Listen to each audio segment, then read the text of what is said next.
I know who's usually first, but I want to get this started so we can get it shared out. We're gonna be putting out. We're gonna have a lot of freaking awesome information for you guys. Word, everybody.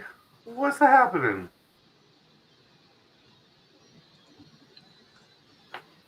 All right, I just got the YouTube notification.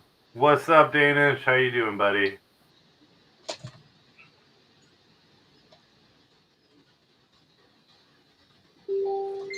All right, guys, we're just sharing this out real quick so that we can get everybody in.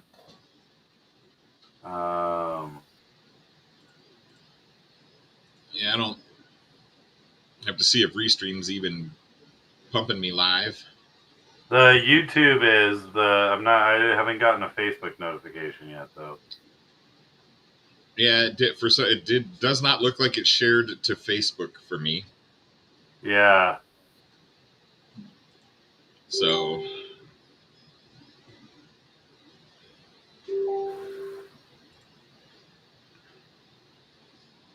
I'm gonna be a dick. Hold on. gonna be a dick to who? Bardwell. Uh-oh. What's up, Geoff? Danish, Geppetto, our top, usually our first three in. I tagged our post as live now with Zac Carrizales tonight. Come join us because you're gonna learn something today. Yo, so Kim messaged me and said apparently on Bardwell's stream with It's Blunty, somebody was asking about gank frames, and John sent them to your website to get a gank. Very nice. Yeah. I like that. So it's being talked about on the Bardwell stream at least, so that's usually a win. Yeah, I like it when my name pops up on other people's streams. Right? Yeah, well, I mean, not always when it's bad, but yeah.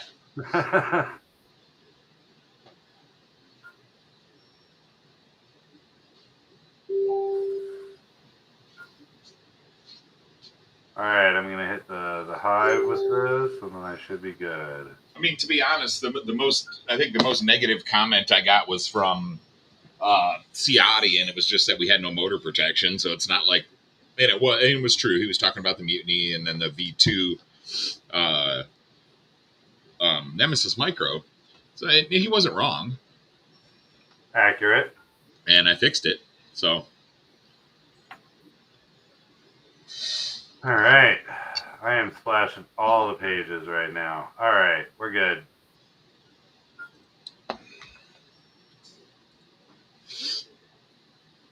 I think there may have been some time zone confusion with Zach.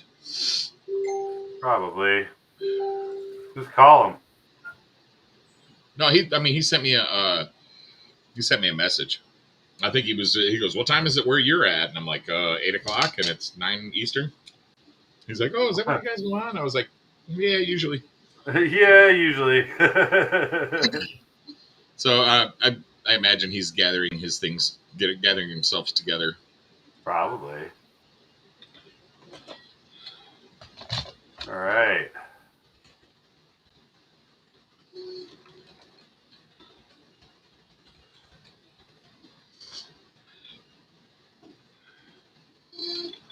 All right. I think I posted it everywhere I'm able to post. What's up, Ricky? What are you pointing at? 1-1? Ricky just messaged me. What's up, Edrone? What's up, Danish? What's up, Ricky? What's up, Jeff? What's up? Oh, both the Peacock brothers are up in this bitch. We got Geppetto. We got everybody's hanging out. I love it. I know Ricky must have done a good job of wearing the wife down on the anniversary to have some free time tonight. Right? What's up, Broken Sky? Newest team member. Throttle Warning. How you doing? Awesome. We're just waiting on Zac, guys, and then we'll get this show All right. started. Hey guys, I shared it to my page. If you guys would share it around, that would be awesome. Matt's not bonging. Matt's finishing up his last little bit of mashed potatoes here, and y'all don't want to see me eat. But I did cook a nice stuffed smoked chicken on the smoker today. Oh, Ricky, that's awesome. Ricky sent me some trippy spin videos. Uh-oh. Who's this guy? Oh, hello, Mr. Zac. How's it going, guys?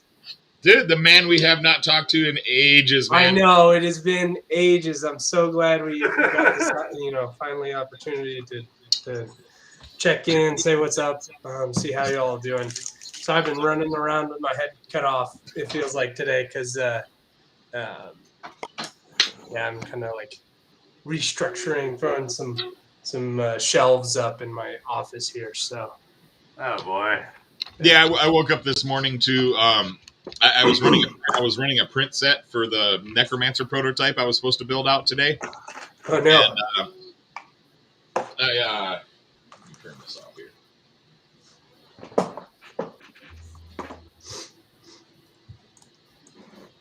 Apparently, last night, I started my print before I went out to the bar last night, and I didn't check it when I got back from the bar. Spaghetti. I woke up this morning, and there's probably about good 3-4 inches of blank space there. I was like, "What the hell happened?" Because I know the extruders work. I look up, and the filament had tied itself into a knot around the spool, so it just couldn't pull filament off the spool. Yeah. But it was tight like a guitar string. I was like, ding, ding, ding. I worked in college. I worked in a 3D printing lab. It was one of the first ones. It was up at CSU and Colorado State University. And it was one of the first ones kind of like it. It was open to the public, that kind of stuff. And constantly, we were like, every spool we checked that we brought in, because the quality wasn't quite as good as it is nowadays. But yeah, someone would be running like a super long print, and then just that last little bit. Usually it's like the last quarter or something like that. There we go. That gets tied up in. Yeah, and you never know, too. I've had a couple of spools that just came with bad QC. Really?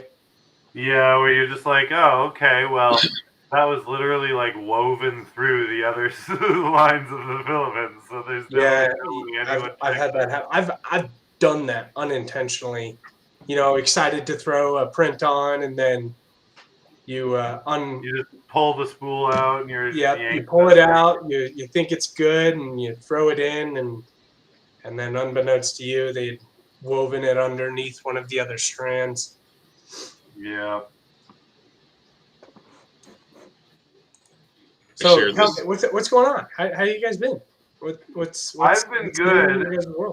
I've been good. I'm working on a Nemesis Insta Whoop right now. Ooh. I've got the early versions of those little like prop guard things. Yeah, I've got a whole bunch, so I just figured why not use them. I've got I have the versions that have the sparkles in them. Oh, nice. Like literally the first ones. I don't know why they decided to throw in sparkles in the first round, but yeah. Probably Schizo's fault. Maybe. But yeah, so we've been up to a lot of stuff, man. We've been sponsoring pilots. We've been sponsoring events. We've been building the community up a little bit and trying to get a lot more community involvement in our channel. So we're trying. I've jumped on a couple of times just to check in, say hi, whatever, over the past couple of weeks, but yeah, I haven't been able to stay on for too long during your guys' streams. We got Subsonic Frequency. What's up, Subsonic? How you doing, Aaron? And then we got Broken Sky. We got Geppetto. We got all the boys. Everybody's here. So what have you been working on, Zach? You've been busy as fuck. Yeah, super busy. Well, I'm still doing some stuff for Newbie Drone, kind of revamping some stuff, some cool projects for like the RTF kit, um, revamping an aspect of that and helping them with that. So, um, and then I've been working with Nikolai Anashenko. If you guys are Yep. familiar with Nico FPV. Yep. Yeah, we know Nico. Yeah, been helping him design a cool 7-inch and 8-inch that we're doing some testing for. That Is that the 7-inch that you sent me pictures of a little while ago? probably, You yeah, were like, I'm out testing this or something like that. probably, yeah, yeah. We're still trying to keep it, you know, Oh under yeah, I'm under not. You know me. under I'm wrap. not No, going no, near that no, totally, yeah. Well, I know Nico's shown some silhouettes and stuff, and fuzzy unfocused video of it flying in front of the Yeah. camera. So it's like, no, it's awesome. It's a lot of fun playing with different um, aspects of it to just add a new aspect to the conversation. Um, Yeah. the way we design frames is really cool. I was talking to Matt about some of that stuff earlier when we were just chatting. Yeah, Um, we could have done a show just with the with the Yeah, stuff we we were were just talking about chatting, but earlier. there's some like there's just some stuff that lately in the last couple of weeks, honestly, the last month and a half, just popped up and within the community that I it's like tough for me to not go full soapbox. Oh yeah. Well, and people in the industry, first of all, if just like almost any other news, if somebody has heard something and believes something previously, it's hard to get new information into their heads. Totally. That, Especially if the information that they had previously comes from someone that they trust slash respect. yeah, trust enough, right? Right. To get past their defenses. So their bullshit alarm doesn't exactly, go off too bad, and so they pass it along, and that was kind of like what we were talking about earlier, Matt, was the Cineloop thing. Um, Yep. I don't know how many of the people watching are familiar. That diagram of what everyone agrees to be is like, oh, this is the way ducts are supposed to be designed. That's from Yeah. a white paper. You can download that.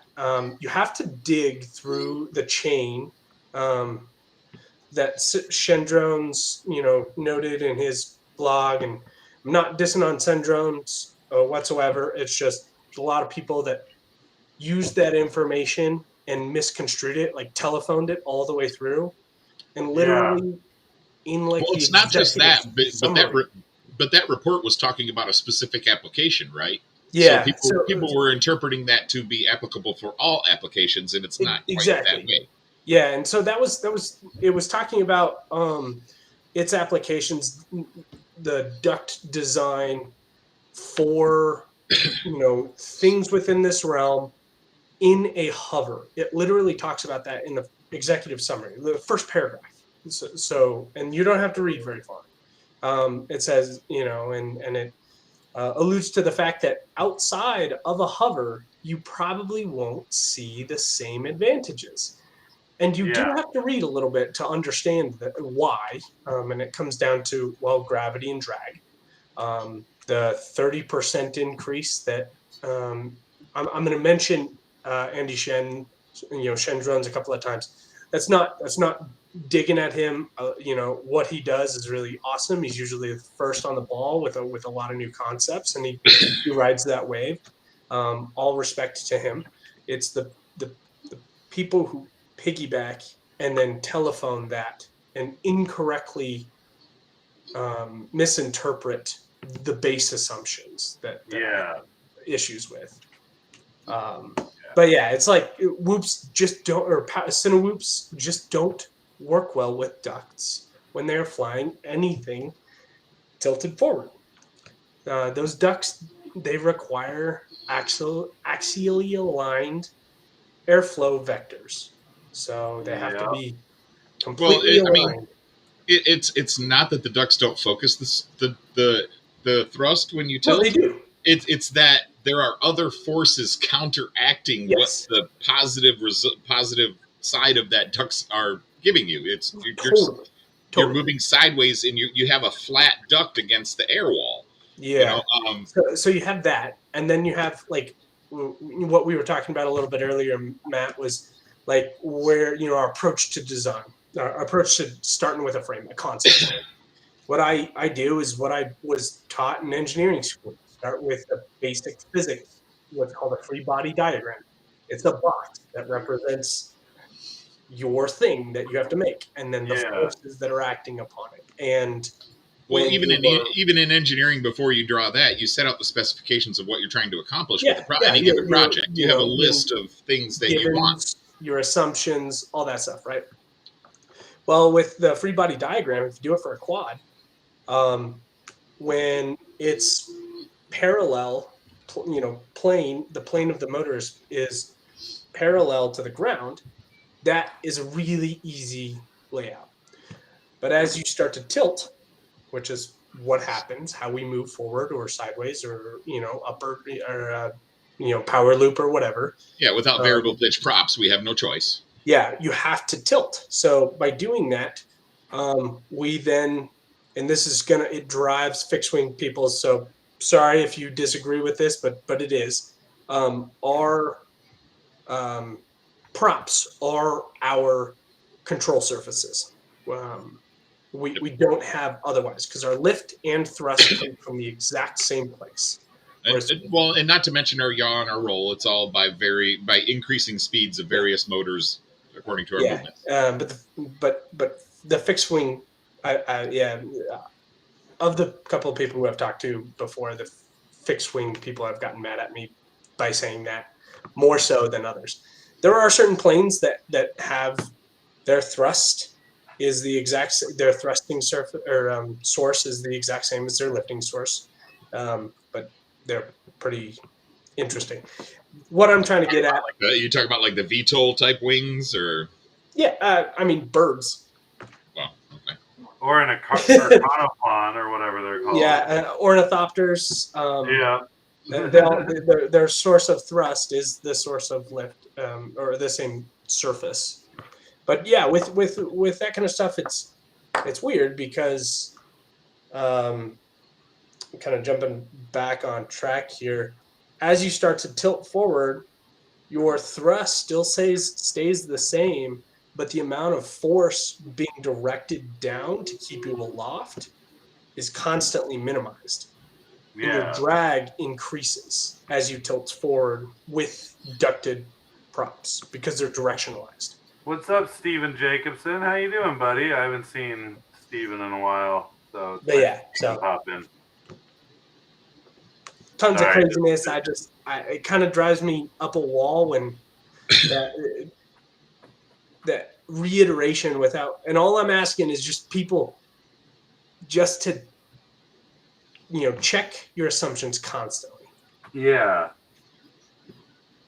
because that way you innovate, that way you make cool things instead of stagnating the tech you're using, the approach you're using, the cool tricks you can then conceptualize and create. But yeah, checking your assumptions and all that stuff. Like for instance, what is it? The bone. Yeah. that like to me when I first saw that on Rotor Riot, I know they didn't really name it. And now the Banggood version is now like that's a bone style Right. frame.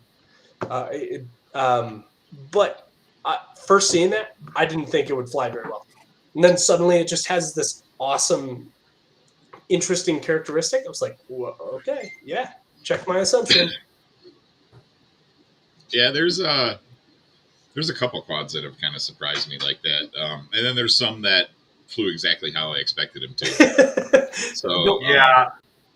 the rat quad from Flyno is one I'm not gonna name any names, but iFlight.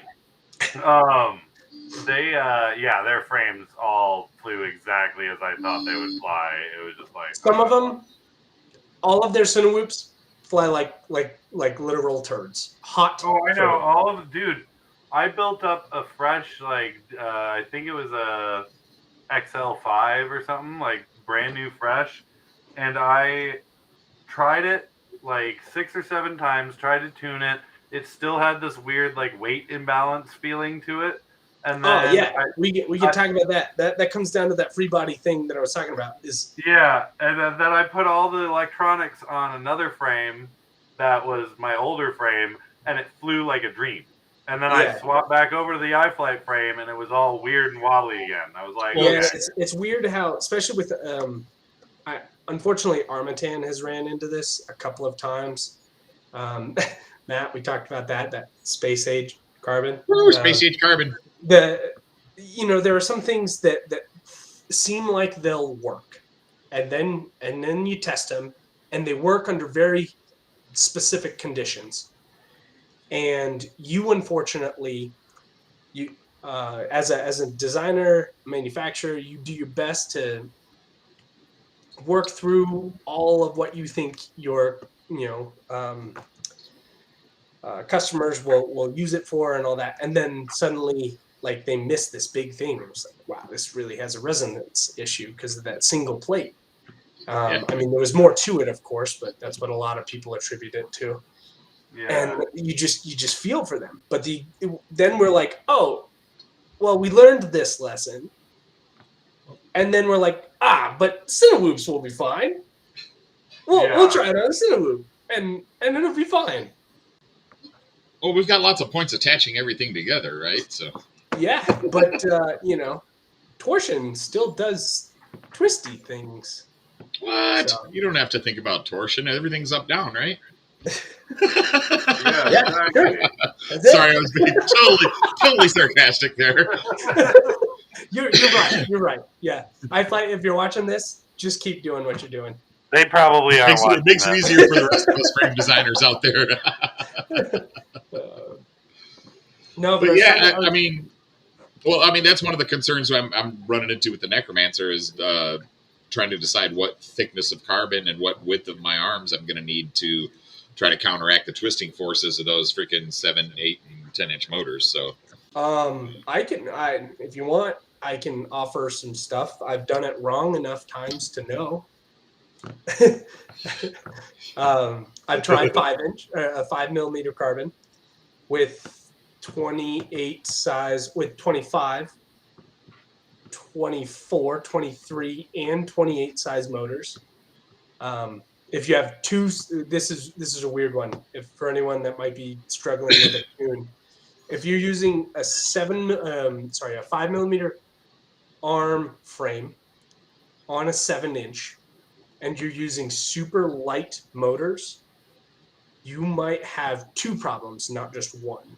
So super under or over propped motors can act just like resonance for thin carbon. And sometimes they might counterbalance each other. The other aspect is they might make each other worse.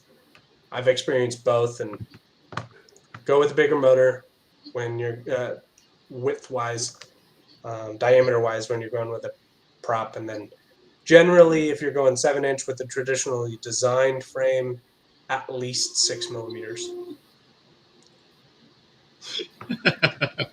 Freaking Jeff. Oh, also, I wanted to say, if you guys want to share wherever you want, I don't care. I would invite. I mean, Patrick St. R. is the spokesperson for iFlight, and I mean, I would welcome him onto the show. I mean, I don't have a problem. I would just love to ask him a question. One. Why though? Well, seriously, why continue to not just sell a frame that sucks, even when you guys bind and glide? Why sell multiple of the same with not even major differences? not fixing any of the tiny little complaints. Sorry, Yeah. I won't say issues. Complaints. Literally that put some of the just customers different had. motors on the same size, just different motors, and think, oh yeah, it'll fly better. But Yeah, I was. to their point, it might actually fly okay in, different air densities. I've ran into that as well, doing some testing for the Cinema and the Invisa 360 drone that I designed for Nubie Drone.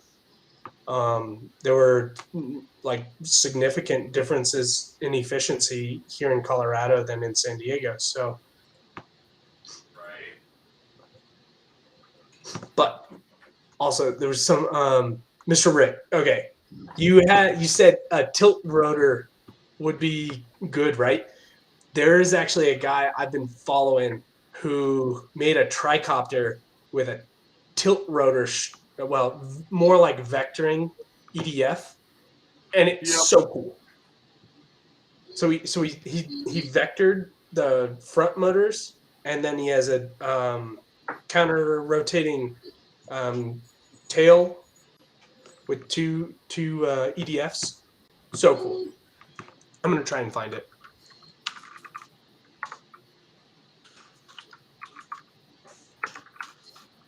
Meanwhile, I am going to share.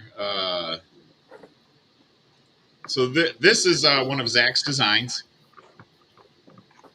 Here, the Nibby Drone Cinema. All right, you want to talk about a little bit about what you were, what your design goals were for this one? I mean, I know that it was just because, partly because Cinewhoops fly like turds.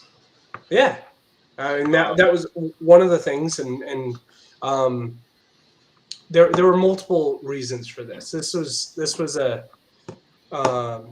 basically super high level is we needed your frame weight needs to be much less than anything else that on your rig.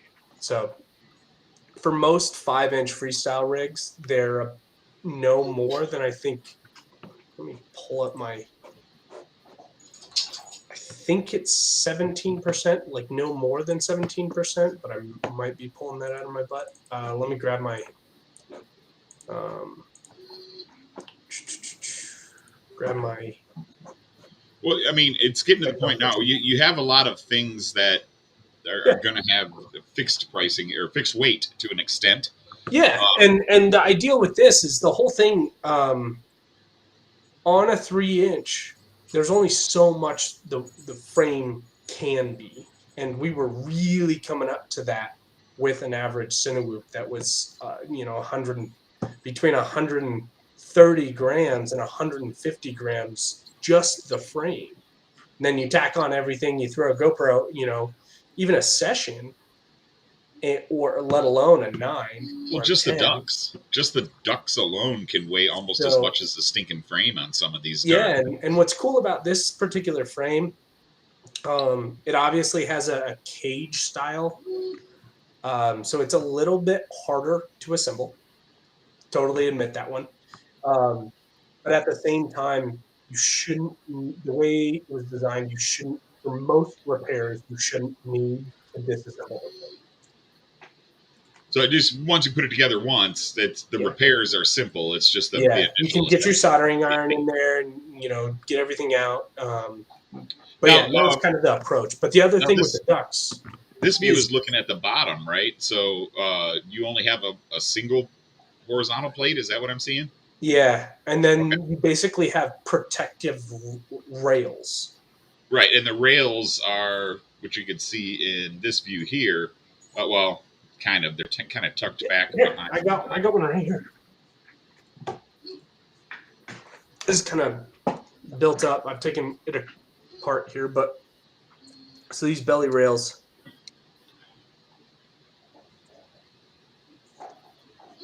So you can do all the repairs just fine. But the real neat thing about this one was through testing, we found that overall, especially for Cinewhoops, the lighter you go, the better it flies. it fly. You know, if you're going to fly it more like a Cinewhoop, just put a throttle cap on it.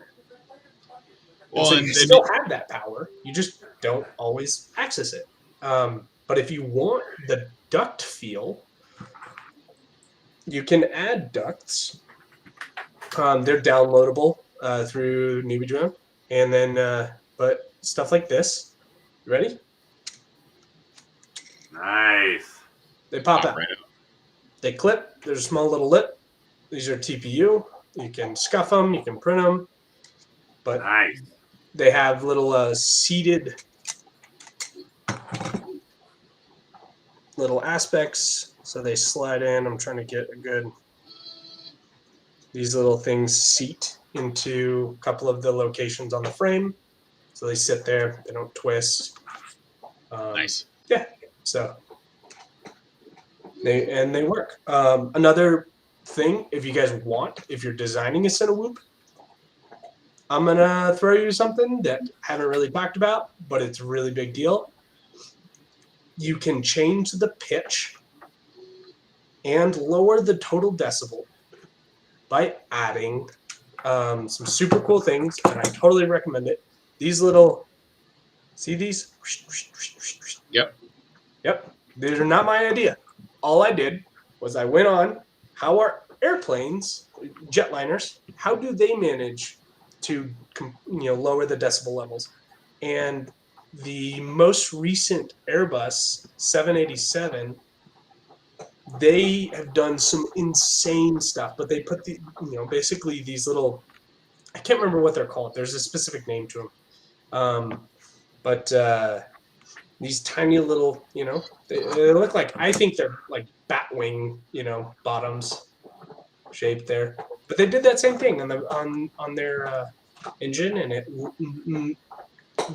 changes the aerodynamics as the pressure wave comes off of the bottom of the ducting in their turbine, and it also changes the pitch for these, so you don't get that screech as much. Of course, if you make them smaller and change the geometry, you can play with it and reduce the decibels as well. But yeah, there's something. Well, and I think for the most part, more people realize that a Cinewhoop is going to fly like a turd, or most Cinewhoops fly like turds. Let me rephrase that.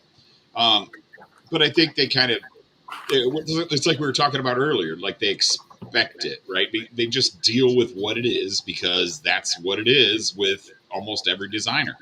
Like we were talking about Cinelifters earlier, right? Yeah.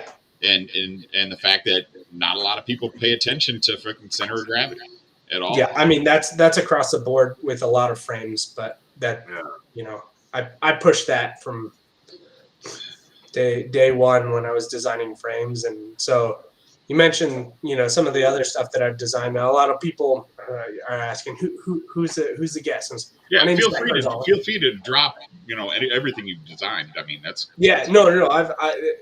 Dude, it's a lot.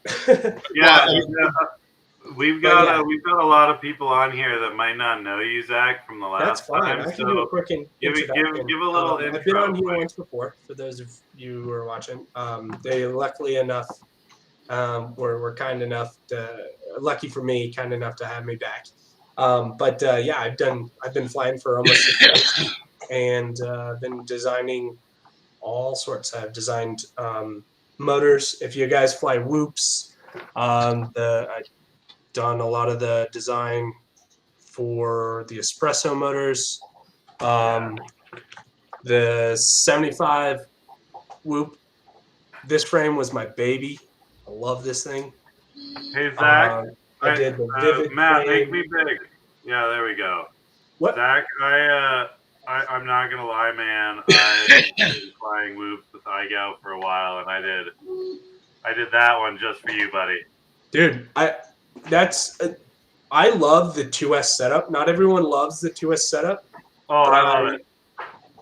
Will run the 2S setup constantly. Now, I unfortunately did not use the espresso motors because 1 out of the 4 that I have is having that issue. So, but But I'm using the Tiny Whoop 2S 0803s. Hey, yeah, the ones that my actual preferred prop, and for a heavier rig, not everyone likes it. Or sorry, preferred motor. I actually love the silver motors. They're ridiculously high kV for 2S, but with a light rig, you don't have to run the carbon if you don't want to. During testing, we found that you actually broke the carbon first before the frame.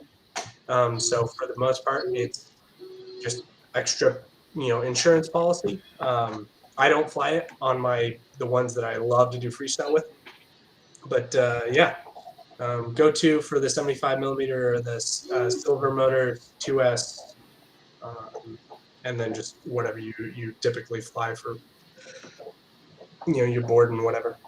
Yeah, I'm running the I think they're the 12,000 kV Tiny Whoop motors on there, and then, but dude, yeah, like those props, they're wicked. I've always commended you on those AZI props. They're Yeah. awesome. Do you? Because not everyone knows this, but do you know what the like how I came up with the name the No, Aussie? no. They were heavily inspired by Azure, the Oh Azure yeah. props. Yeah, so I just like Azure inspired, AZ inspired, Oh nice. Aussie. That's Yeah, awesome. that I believe the guy who designed a lot of, if not all of the Aussie or the Azure props, he was I think he was a Boeing engineer. Um, so I took a lot of inspiration from the way he did that and all that stuff. Um, Granted, when he first came out, not everyone was running the optimal RPMs for those Yeah. props. So they always seemed like an energy suck until you What's got up, them demons? into the right RPMs, and then they were fantastic. Yeah.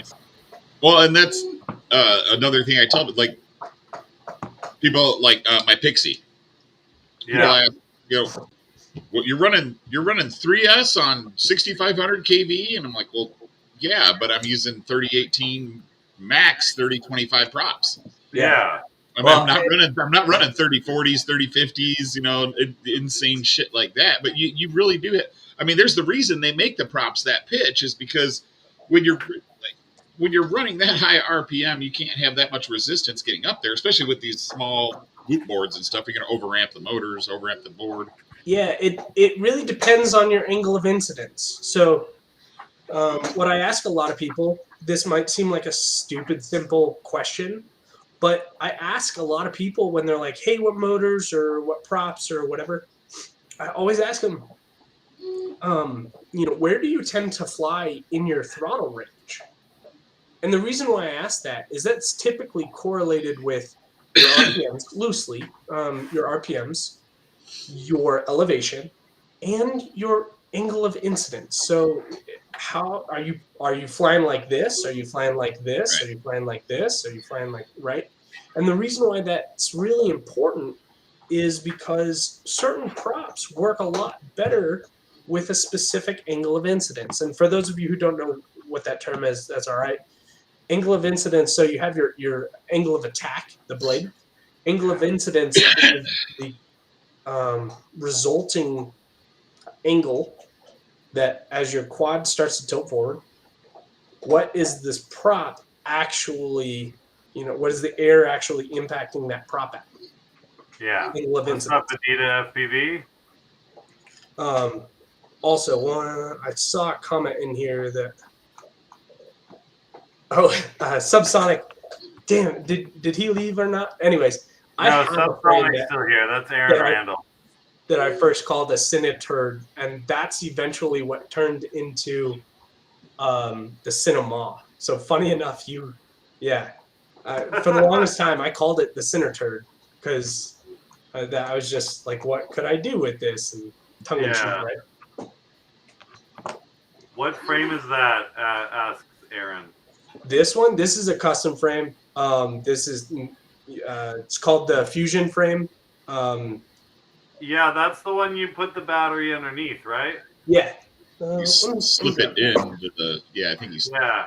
Yeah. So this one's a You little were working different. on that last time we had you on the show, I think. Yeah, I mean, I've since kind of um, not really abandoned it, but just I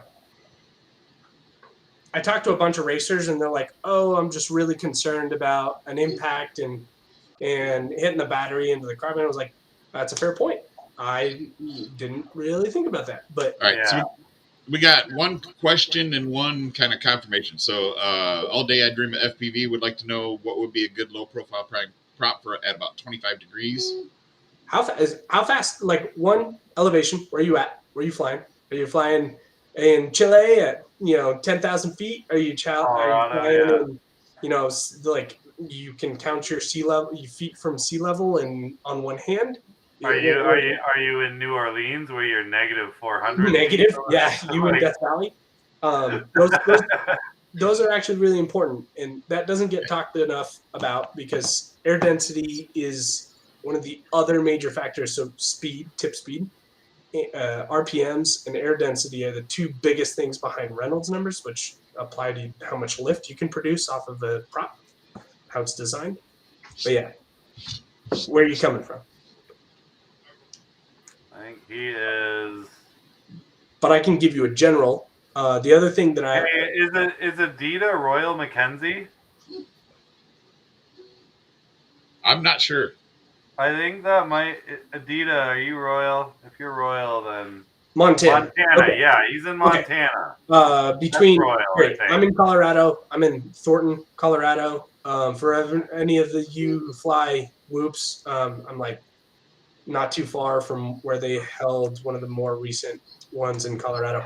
Anyways, Yeah.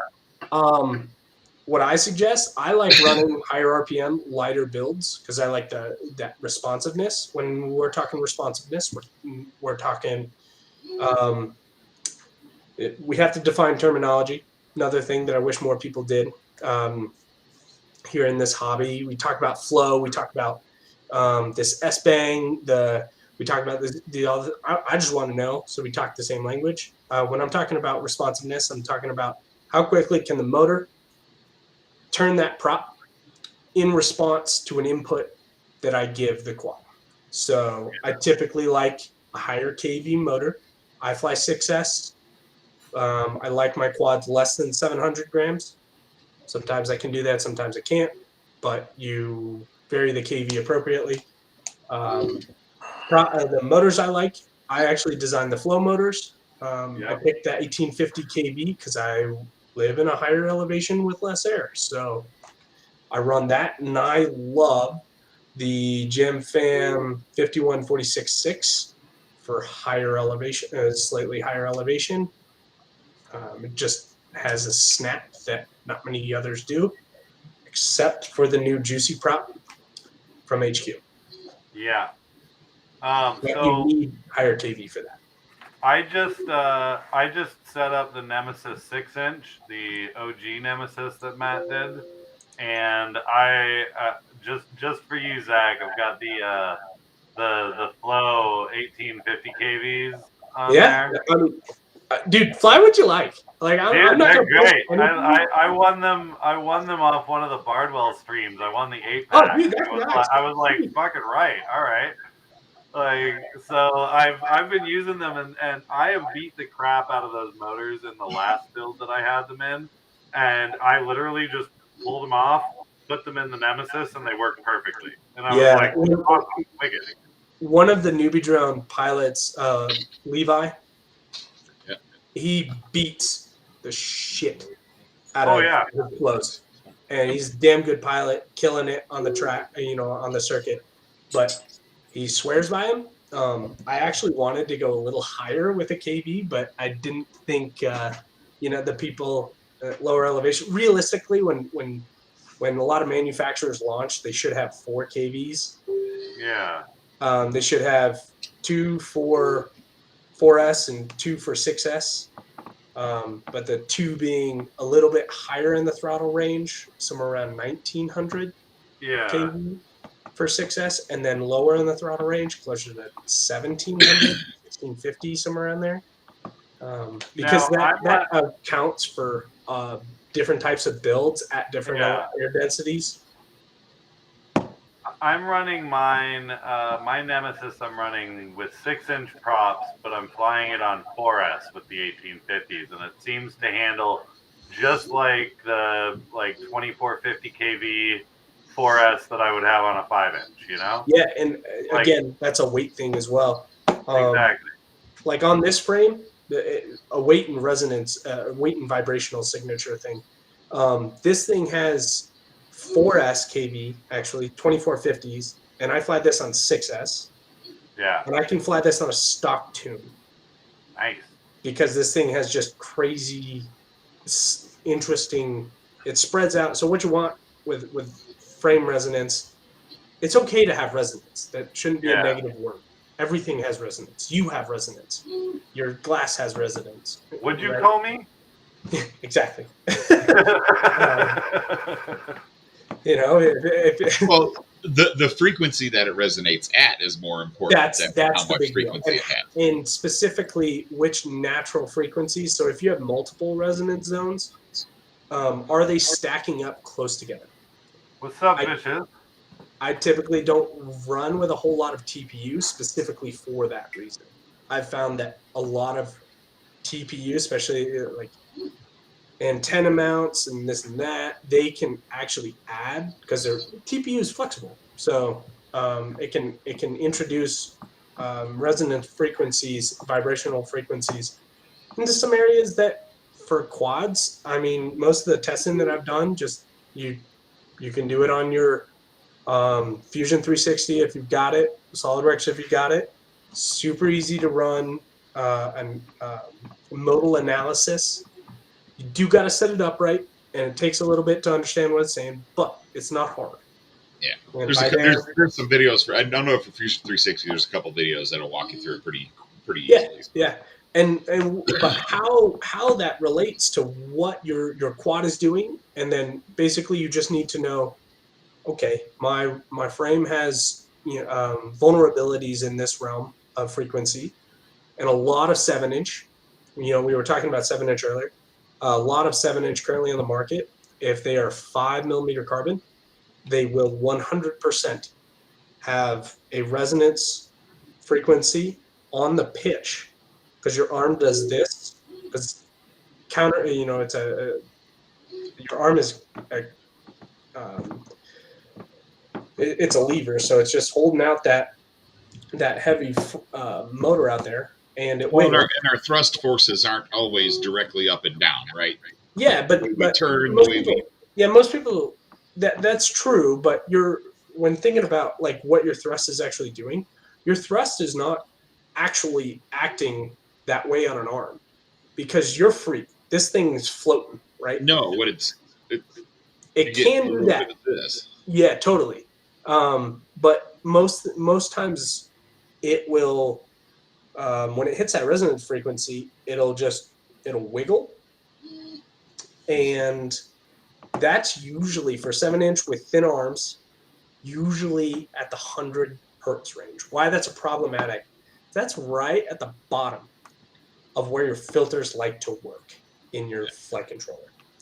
You can get them there, but you have to know how to do that. And that's why, like, a lot of people have had trouble with iFlight DC-10. Just push the sliders. Sure, you can do that. I mean, I've smoked a couple of motors just thinking I know what I'm doing.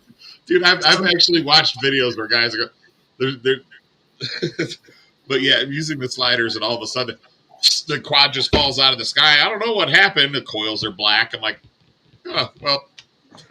I literally just happened. I messed. So this is like 2.5 weeks ago, almost 3 weeks ago. I was flying one of the prototypes. We were doing some speed runs. I took it out. I adjusted the D just a little bit, and the filters just a little bit. Didn't do my normal protocol. Everyone, you should have a protocol for the way you approach, tuning. I didn't follow mine, and I just went out to the field. Went out there, I'm doing 50, 60 miles an hour to get out so I can do my speed run back. And I start wiggling. I'm like, oh shit. And I'm floating. whole thing falls 50 feet straight down into a cornfield. Pick it up. I've scorched a motor. Well, I was just doing the repairs. That motor still works. I have no clue how. I was running a 30 by 30 Infinity newbie drone stack. So really on the boundary of what that ESC can handle. But it still worked. Everything. I didn't blow an crazy. ESC. I didn't blow a motor. That motor, the windings are scorched, but it still works. Maybe not to the same degree, but it works. You may have pushed it just to the edge of that the breakdown temperature of the What's funny about that is not many people realize this, but most of the ESC manufacturers, I'm not just talking about newbie drone, I'm talking about all ESC manufacturers. The MOSFETs we use, their actual amp rating are like double. Seriously. I know for a fact that the ones on the ESC for newbie drone, they're actually rated like they're tip top. Do this 100% of the time, you will blow your ESC. They're like double what the amp rating is. The reason why almost all manufacturers walk them back is to improve. They can say for certainty, statistically, it will handle this 100% of the time. No matter how the ignorant pilot may configure it. Maybe 99. Six Sigma.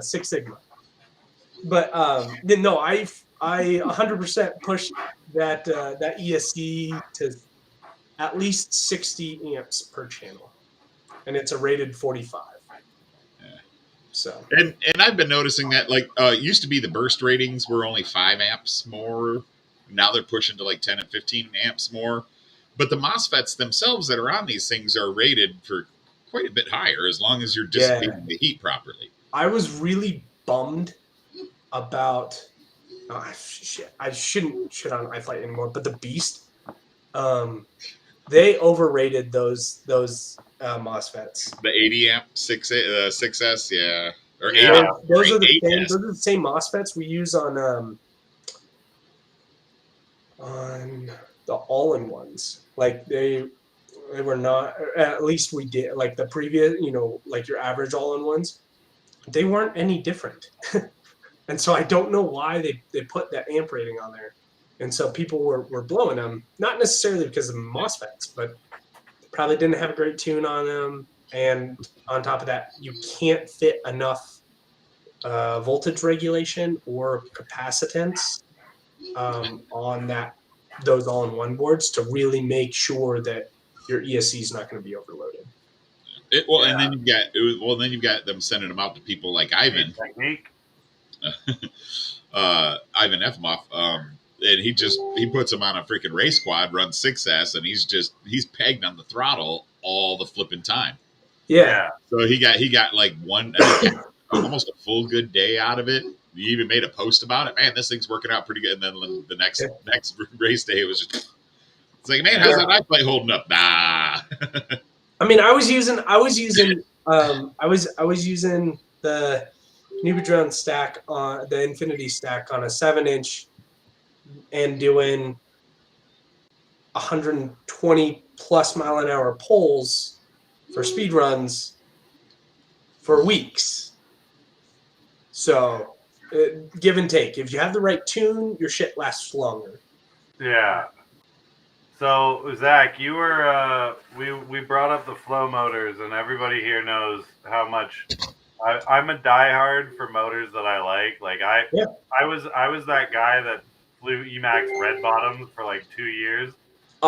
Don't shit on the red bottoms. They are still I never do, but everybody else always does, and I'm like, they're fantastic motors, man. Motors. Them and the original Tornadoes. Yeah, and the old, what were they? Edge Racing, the 2400 kVs or whatever they were. I never ran those. Yeah, they were the little red ones that looked like the knockoff, the 2204s, I think they were. Yeah, but they were great. But I was like, everybody knows how much of a diehard I am for like a product that I enjoy and that I know works. And I know all too well. yeah, he is. And so I just want to show you, Zach. I got flows for days. Like I got flows on my Nemesis, and then flows on the X8 Nemesis as well. Dude, Oh yeah, I'm glad those are tough. Those They are. the 14 I've had the a couple of 1408. shaft. Yeah, Yep. I've had a couple of the shaft issue on the 5 mil or Yeah, on I was the gonna ask smaller about one. that. I know some people are those the 6S versions or the 4S versions? They are the 4S ones, Yeah, but I've been running them 5S. yeah. So I mean, like it took a while. I'll be honest, it took a while to get the flow motors to where we asked the factory to produce Yeah, and like them. the T mount ones didn't have that problem. It's just when you were tightening down a little too much, it would break away from the shaft would break away. Yeah, and that was, I mean, on both on the larger flow motors. I mean, I did the design for all the Yeah, initial design. The factory then tweaked if we needed an in between size. But yeah, for all of the ones like the Huh. early 2306. Hey, hey, Matt, put up the Adidas comment there and answer it for him. Well, I mean, I still haven't tested mine yet, but The Necromancer. yeah, I've got it sitting in front of me. Oh, Right now, the freaking Mutiny V2 is going to be a wicked chase vehicle just because how far out the camera is in front of the props, Yeah, right? And just this once you get the battery on it, especially even if you're running like an 1800 mAh, 2000 mAh battery, it's still going to be fairly well balanced. It is a little without the battery, it's a little nose heavy, but when you get the battery on the back and the GoPro mount on the front, it evens out pretty well. The Necromancer, like I said, I have to test it and all that. I'm being slow with this one because it's going to be used for some serious purposes. So I want to make sure I'm doing everything right. I would have had it built up today, but I decided I wanted to use these MT60 connectors. yeah, These are the 3-pin, yeah. Those and are the ones I bought. so because I want to be able to swap back and forth between a couple of different arm sizes. And then I decided I didn't just want these dangling around, so I made mounts for them that mount to Yeah, the standoffs that'll hold the receptacle side. So then just have to put the plug side on each arm. And those are printing now. They'll probably be done maybe before I go to bed, but not enough time for me to want to fiddle with the quad. But because I needed to run those there to get the receptacle and run the receptacle side to the ESC. I wanted the actual mounts on there so I could get the wiring side. I'm a little retentive when it comes to my builds. I don't like having Adita, you extra can't do wire. that 5-inch. I know for a fact you can't do that. no, 5-inch. yeah, 5-inch. No, the Necromancer is 7-inch, and the Mutiny V2 is 6-inch. To Is it hit- or 5.5? Yeah, my Mutiny V2 is 6-inch, but it comes in 5.5, 6, and 7. I haven't designed anything bigger for it yet. To hit anything over 100 miles an hour sustained. And this is what I've been doing. All my testing I've been doing with Nico is literally, focused on that, sitting right there. To sustain anything over 100 miles an hour, it is next level tough. I know for the fastest people who are there's a handful of people all trying to do this for wingsuits because Yeah. wingsuits, they sustain 110 to 125 for almost 2 minutes sometimes, minimum 1.5 minutes. Yeah. And the fastest, that's 1.5 minutes on a 6-inch. That's the smallest rig I've heard chasing something like that in a minute and a half carrying a GoPro. You cannot do 8 minutes. The chase footage that I've heard that I know Nico's done at 110 sustained, I think he's getting right around 3.5 minutes of actual chase footage right? Because you still need some battery to get out Yeah. there, some battery to get back. If you're just chasing shit around the track, you could probably get 4.5 minutes. And he's running like 3,000 mile. What? Is he running like 3,000 mile batteries or? It depends, kind of need, right? The fastest will use the optimal battery, right? The fastest I've gone on that frame was using a 1550 6S. I've also gone a little bit a little bit slower, but in the same ballpark with an 1800 mah. Yeah. But that's still, I'm getting 3.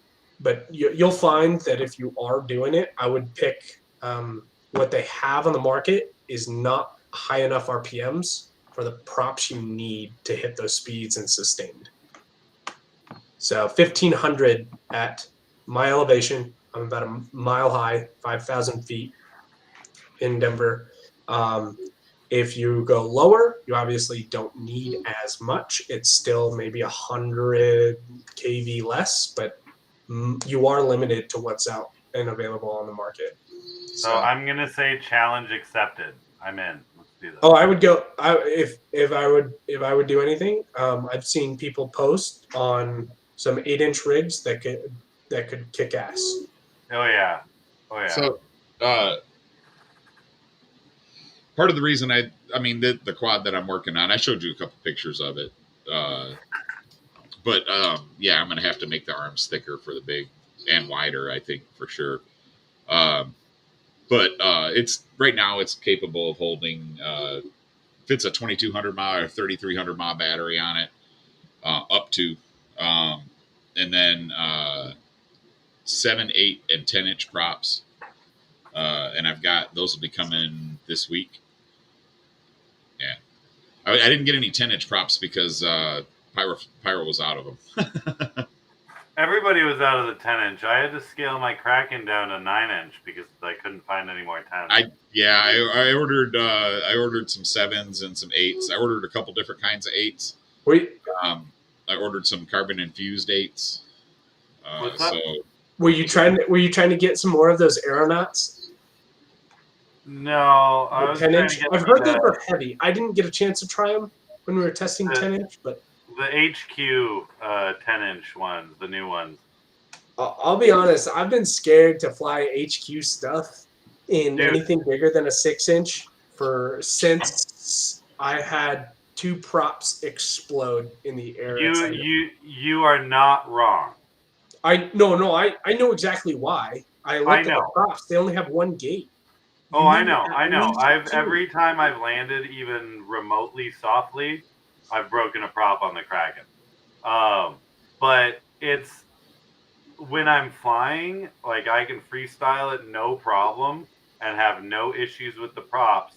But it's the second I touch a single thing, like even just like clip a leaf, and one of the props is toast. Like, yeah, I remember I watched. I think Nurk did a video on the American 9-inch, and he was flipping shit with those 8-inch props, and yeah, it just sucks that the molding for those.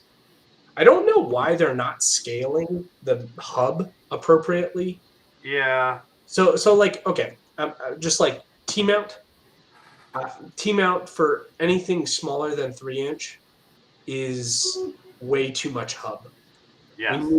There are a few people manufacturing them, but we need 3mm hubs for 1404, 1408. Just need them. Same with 12 and 11. But yeah. And not skip the T-mount. Just do a prop nut. It's easy. It will save time. It also make injection molding the props for that size much easier. Balancing will be better. Tons of stuff. I'll be right back. But Adidas, yeah, that's no kidding. Yeah. I've gone through more APC props. If you are going for speed, you're looking at APC props. We've tested 7x4 do not go with the slow flyers. You will explode every single slow flyer prop. Go with the thin electric or electric prop. 7x4 to 7. I think they make a 7.6. Tried it all. I'm trying to see what size I bought yesterday. So I just ordered my 7 and 8 inch props yesterday. Yeah, and then the 8-inch ones, they just don't have as much stuff. The 6-inch ones are interesting. They like changed their prop design for the 6-inch for some reason. Just looks a little, especially the super high pitch. I ordered HQ macro quad 7x4.5x3 glass reinforced. Yeah, that'll cruise at probably a good 70. That's yeah. And then I ordered. I thought I ordered more than that. I ordered some Gemfan 8040 center lifter props. I tried those. They're interesting. If I was running them on a 1700 kV and a 1500 kV, if I went over 60% throttle with mine, I got crazy vibes. Well, I'm going to be running for the 10-inch. I've got some bigger motors that are around 900 kV that I'm going to be running on 6S. And then for the 7-inch, I think I've got 1750 kVs, 2807s. Nice. Yeah. So, and then I've got a bunch of motors here to test. I've got some 2507, 2400 kVs. I've got some 2307, 1750 2307, 1750 kVs. I've got some 2510. Shit, what kV did I get? The 2510s. 2510s. I've got 2200 kV. You want to hear something crazy? What's that? I've got some prototype 2306s. I asked Newbie Drone for these specifically. They are 3150 kV, and I will be running on them on 6S. Oh, wow. Okay. And there's a reason. I can't talk about the reason because I'm still testing the concept. Oh, well, okay. Well, we'll just have to have you back on after you can talk about that reason. No, it'll be interesting. Hopefully it works out. The math works out. So hopefully my theory also works out. And I'll be testing them on this rig because of the vibrational signature is awesome. Yeah, I've got more stuff. I need like a week off of work to just do nothing but building. Like I do. I've got the Mutiny V2. I'm going to swap an ESC out. I think 3 of my race quads. I had 3 of them shit on me in one day at the track. I was just so bummed. Damn. And then I whipped out my little Nemesis Micro and made up for the whole day. Ran 6 packs through that and just had a freaking blast. Man, I bashed that thing into. I was trying to. My buddy's got a lifted Toyota SR5 truck, and I was trying to go underneath his truck and then underneath the airplane stands that we've got at our flying fields. Yeah. So it was his truck and then 3 airplane stands all in a row, and I was trying to get it. Man, I hit his freaking tubular steps like freaking 15 times. The bottom of his car like twice. It's just I want to put a crash reel together because I was just beating the crap out of it, and every single time I would just turtle mode and get right back up in the air. The props did come back a little. Like I don't know if you can see that one there. Came back a little bit tweaked on the last run, but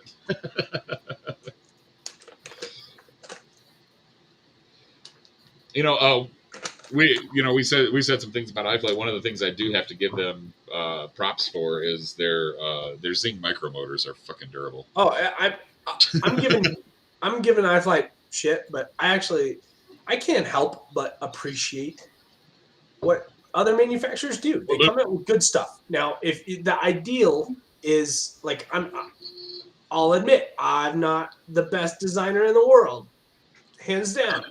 But your ideal is just you want to make more cool stuff than duds. That's it. I mean, like I said, I'm enjoying, designing the frames and Yeah. testing them and doing my own learning. I'm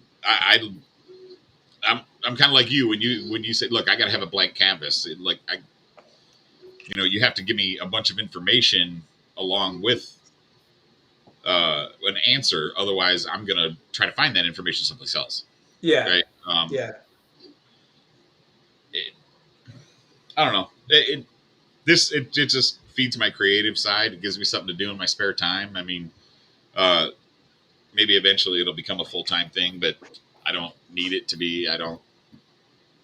Yeah, honestly, right now I'm comfortable with the amount of business that I do. If I had to go, if I was carrying like 10, 15 orders to the freaking post office every day, I'd be ripping my hair out. Yeah. Because my I feel job doesn't always give me I work normally. I have to be to work at 7, and sometimes the classes will go till 5. So, I can't. I'm an instructor. I can't freaking leave the class. So, yeah. I mean, I guess I could dismiss everybody earlier, but for me to do that consistently is just not feasible. So, my son helps I do the same thing.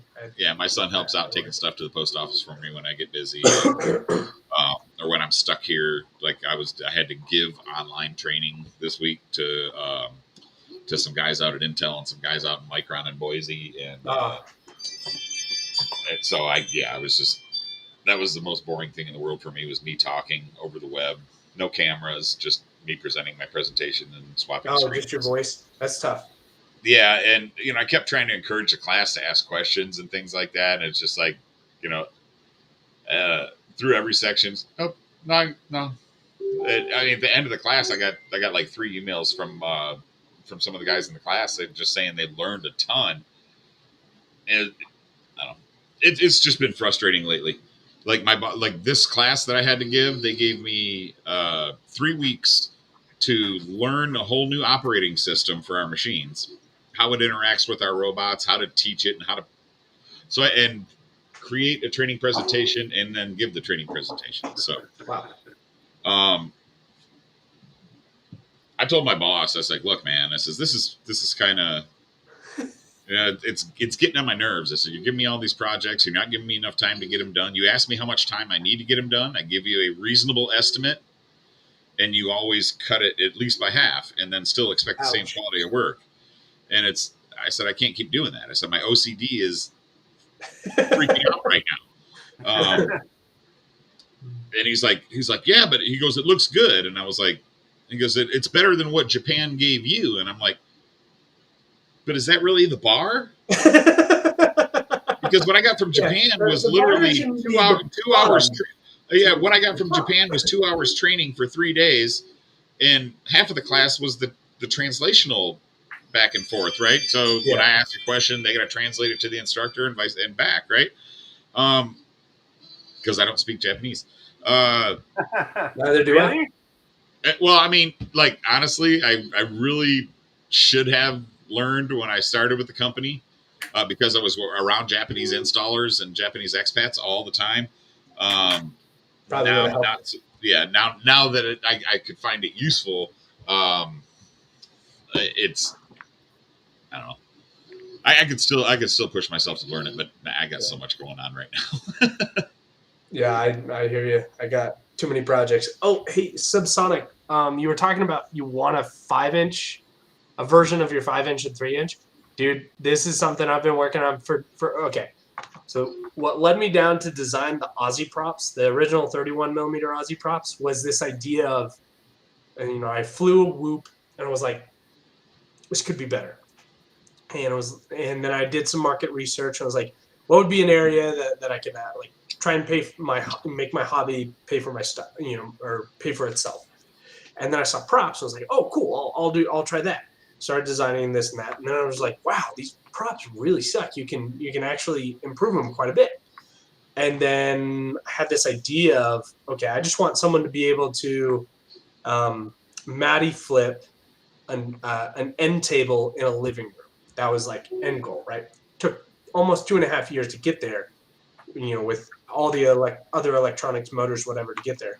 But for the 75 millimeter, I've been working on that for probably close to 2 years. And this is the closest thing I got. This thing is so overpowered, but I can't get the right, this is all 3D printed and it's top mount. That's so key, is in order for a 75 millimeter or 65 millimeter, open duct, I call them power whoops, but that's because once you take the ducts off, you have so much less weight in the frame.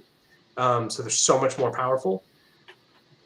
Basically, you get into some interesting stuff. It's a lot tougher because batteries are not the right shape. They need to be like that. They need to be this shape. Yeah. Now I love the Nitro Nectar Golds from Newbie Drone, but I wish they were just short and squatty. It would also help center of gravity as well. Yeah. Yeah, man. I mean, if you want to try this, I can reach out to me, Facebook. I'm still working on this. I just want someone to do this, and lately I haven't been able to inject enough time to make it. If you can find, here's a challenge. If you guys can find standoffs that are M1.5 or M1.4, find that. M1.5, M1.4, M1.3, or M1.2. They're all the screws that are typically found in glasses. Yeah. Yeah, I want standoffs so I can use them in power whoops. But that would make things so much easier because, yeah, it comes down to. Well, I told you, man, I got that contact that there's, actually, I'm still waiting on a response for her about the square M2 nuts. But, they do machining. They make screws, they make standoffs and stuff. So I'm surprised I can't find them. That's the thing. I would have. Yeah, that is kind of surprising. Would have already had at least one of those sets. Yeah, M3 was the smallest I could find, and I looked on some of the Japanese suppliers that we use for our company. Yeah. So you can find them because I know watchmakers, they typically have some interesting screws, but they go by things are a little bit different, harder to get a hold of. But it's interesting. You want colorful nuts? Everybody wants colorful nuts. I just want M2 nuts and M3 prop nuts. M2 square nuts. I also want M2 square nuts as well for frame design. Yeah. So. Yeah, there's I'm pretty happy that I have a local friend that flies that owns a machine shop, because a couple of the designs that I have are going to have some aluminum plate elements to them. Yeah. And for the prototyping, that's all. I can get them cut in Japan or in China, and actually either or even here in the United States, and it wouldn't be a big deal. But just having a buddy to help with prototyping stuff, because that can get freaking expensive. Yeah, this red, that guy right there, it has some tester. I've actually been playing with a concept to just use when it's just secondary, it's not holding a whole lot of the mechanical force through the frame. The inserts, your heated inserts in a good quality 3D printed material works just fine. Yeah. Assuming that your mechanical load is going through another path. It should just be that you're just using that to tighten up some of the tolerances that you need to have in carbon. Yeah. Well, what I was thinking is that, so I use this bottom plate here. Yeah. All right, the arm plate, and I've got slots in one of the holes in my arm. So I was thinking about changing this to aluminum and then having the aluminum brace those two slots. There's still the screw in the slots, but having little tabs inside of there to help brace that. Yeah, that reminds me of this frame. This is the other one I was looking for. It's just like a vertical arm race frame with. It's just I think got a. I think you showed us that one last time we were here, but it wasn't red. No, it's similar. This is another version of that. Okay. But yeah, this just has one screw and it uses some. See these things right here? Yeah. Hold Yeah, on. they're just like.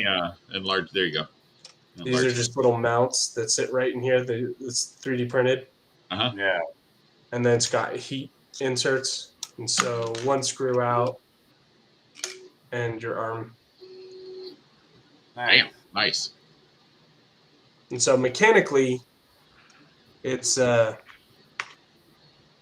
managed by other things in the frame, but that just holds everything.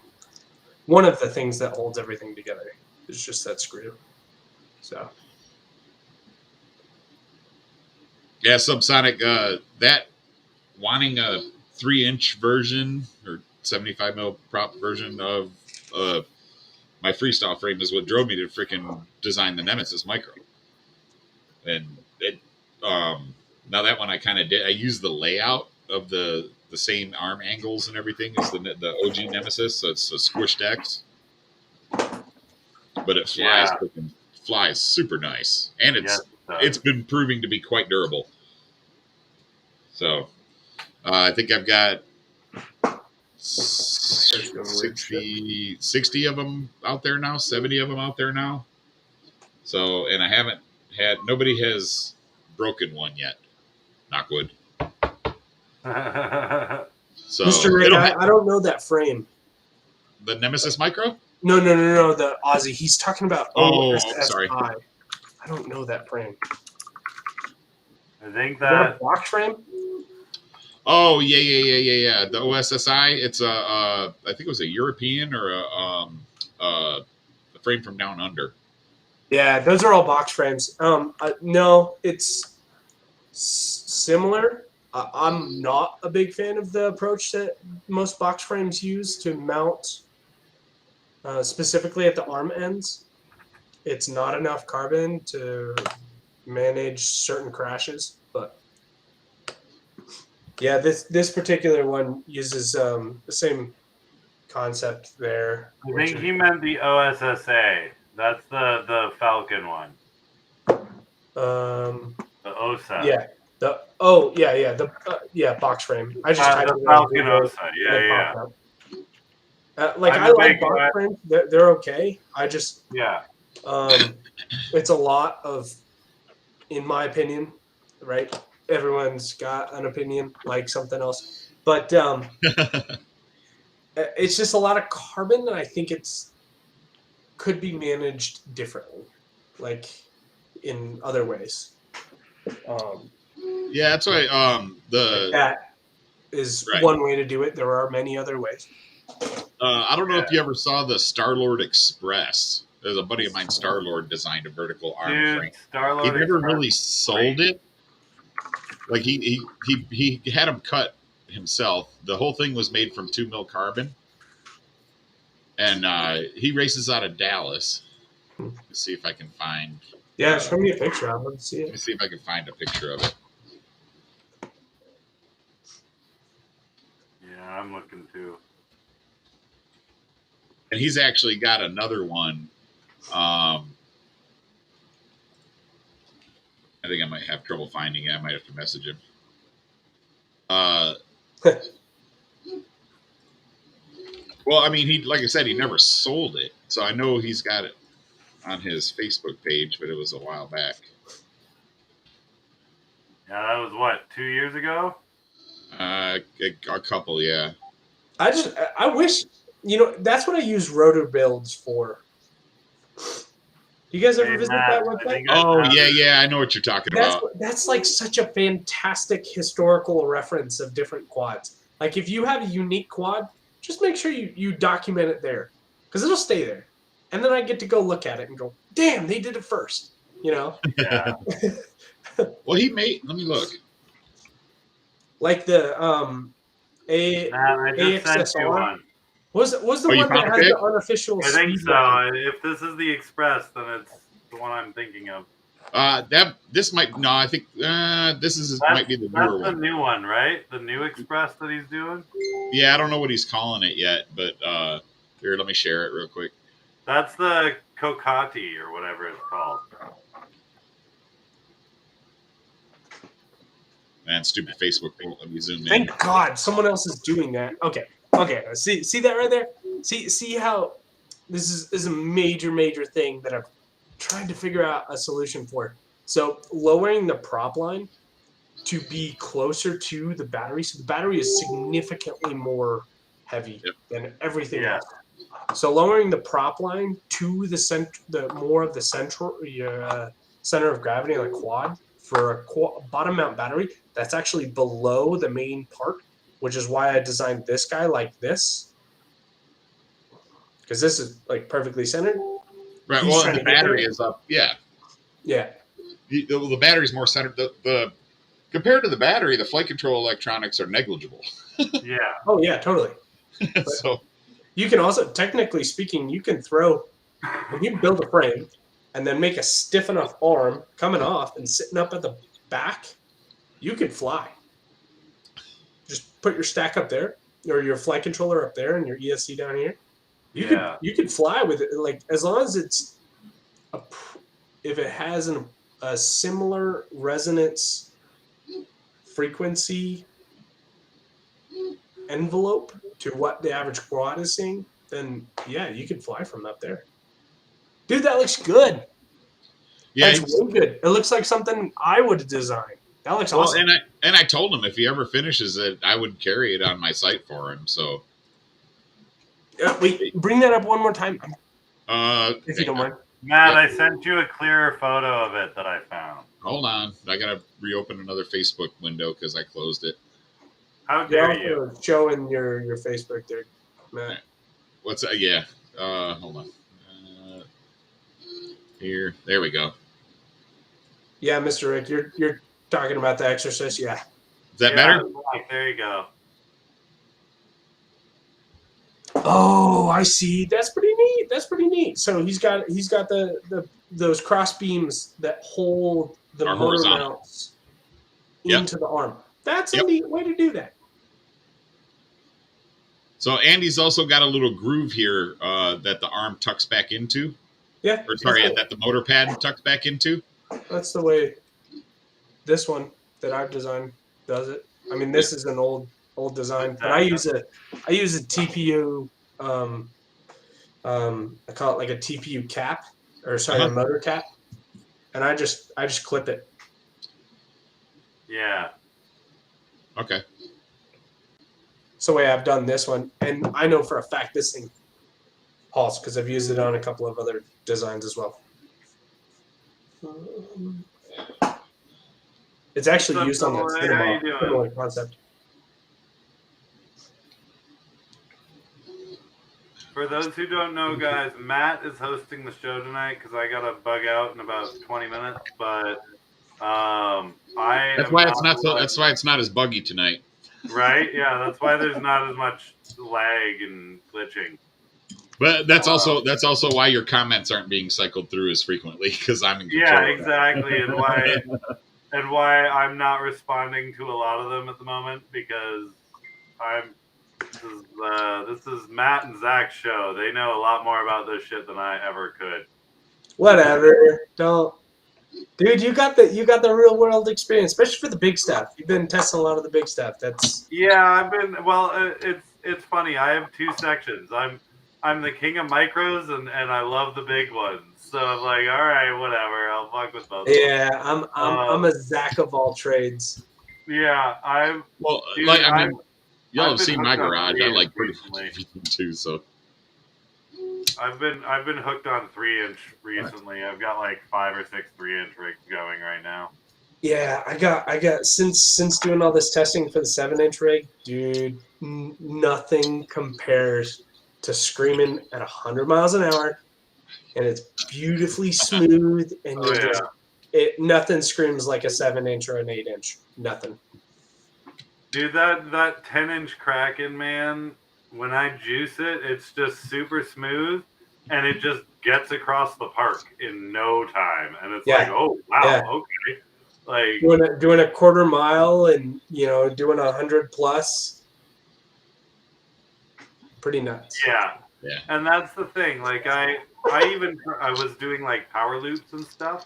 Yeah. And I'd be like, all right, I'm gonna power loop this tree, and I just tap the throttle up to power loop, and I'd go to flip back down and look, and I'm like, I'm 200 feet above the tree. Like, I'm just like, oh Totally. shit, all right, cool. So yeah, definitely. If you guys want to fuck around, it's definitely 7 to 10-inch are the way to go. Later, Steve. Talk to you later, bro. Right. Later, Steve. I actually been playing with a concept that is like I know it sounds don't burn me at the stake, but I was inspired. You know the older design for the DJI, the original DJI drone. The one where the arms, when it lifts off. The Matrice. The Inspire? Yeah, the Inspire. Thank you. I got to thinking, I was like, that's kind of interesting the way it does that. How's that manage? The torsion. If I was like thinking, okay, what would happen if a freestyle drone did that, or like a race drone did that? And I started playing with a concept that's it just looks badass. I'm still figuring it out, but I gotta share it. I gotta share a picture of it. Let me see. And I want your input on this one because it just looks cool. I like to do this with a 3-inch and hit 150 miles an hour. Challenge accepted again. I've got that X8 Nemesis that I'm trying to push and get up there over 100 at least. Thinking I might run those 4150 kV motors, those flow motors on 6S and see what happens. Which one? Sorry? The 4150 kV flow motors. I'm gonna on 6S. Be careful of that. You're getting around. No, I there were some people who were experiencing. I guess at a certain point, the bearings degrade at a certain RPM. I know you heard people doing that exact same thing, and for whatever reason, just on a few bearings, I've only heard it a couple of times. A couple of people saying it, but yeah. So this one here is Aaron's. He sent Aaron Randall. Yeah, subsonic frequencies. Right, that's the one that he wants made into a 3-inch. Oh yeah. I think he wants it made into a 65 or 75 millimeter. Right. Yeah. Sorry, 65. I'll say that's tough. 75 millimeters is just shy of 3 inches. 2 inches, just shy of 2 inches. Yeah. 25.4 millimeters per inch, right? Oh wait, 75 millimeters. Wait. Yeah, 75. 75 uses 40 millimeter props. Yeah. Oh, sorry, I thought we were talking about prop size, not. Yeah. No. And that's what I just explained that to a newer pilot, like, gosh, maybe 2 months ago, about how there's that weird overlap Venn diagram issue at 3-inch, where you could be talking about a 3-inch, or you could be talking about like a 3-inch drone or prop with 3-inch drone. Sorry, 3-inch propped drone, or you could be talking about 3-inch corner to corner. Millimeter loop. Yeah. Right, the 3-inch corner to corner, right? Yeah. So this is the one I've been fiddling with, Zach. Yeah. Send me a picture of that. That's dope. All right. Do you mind if I share my screen real quick? Absolutely. Hold on. Let me get you. So this is the concept. It's called the Vayu. Let's see. Yeah, I think you and I discussed this because I've been seeing some videos on this recently, or on something similar to this at least. Yeah, I think it could work. I think it could also work if it comes out this way as well. Um, I would worry but more about the connection point between the arm and the pods there. oh That yeah, I mean that this would is just what I that was would be my playing one with. place of concern. The other version that I have, I was playing with carbon.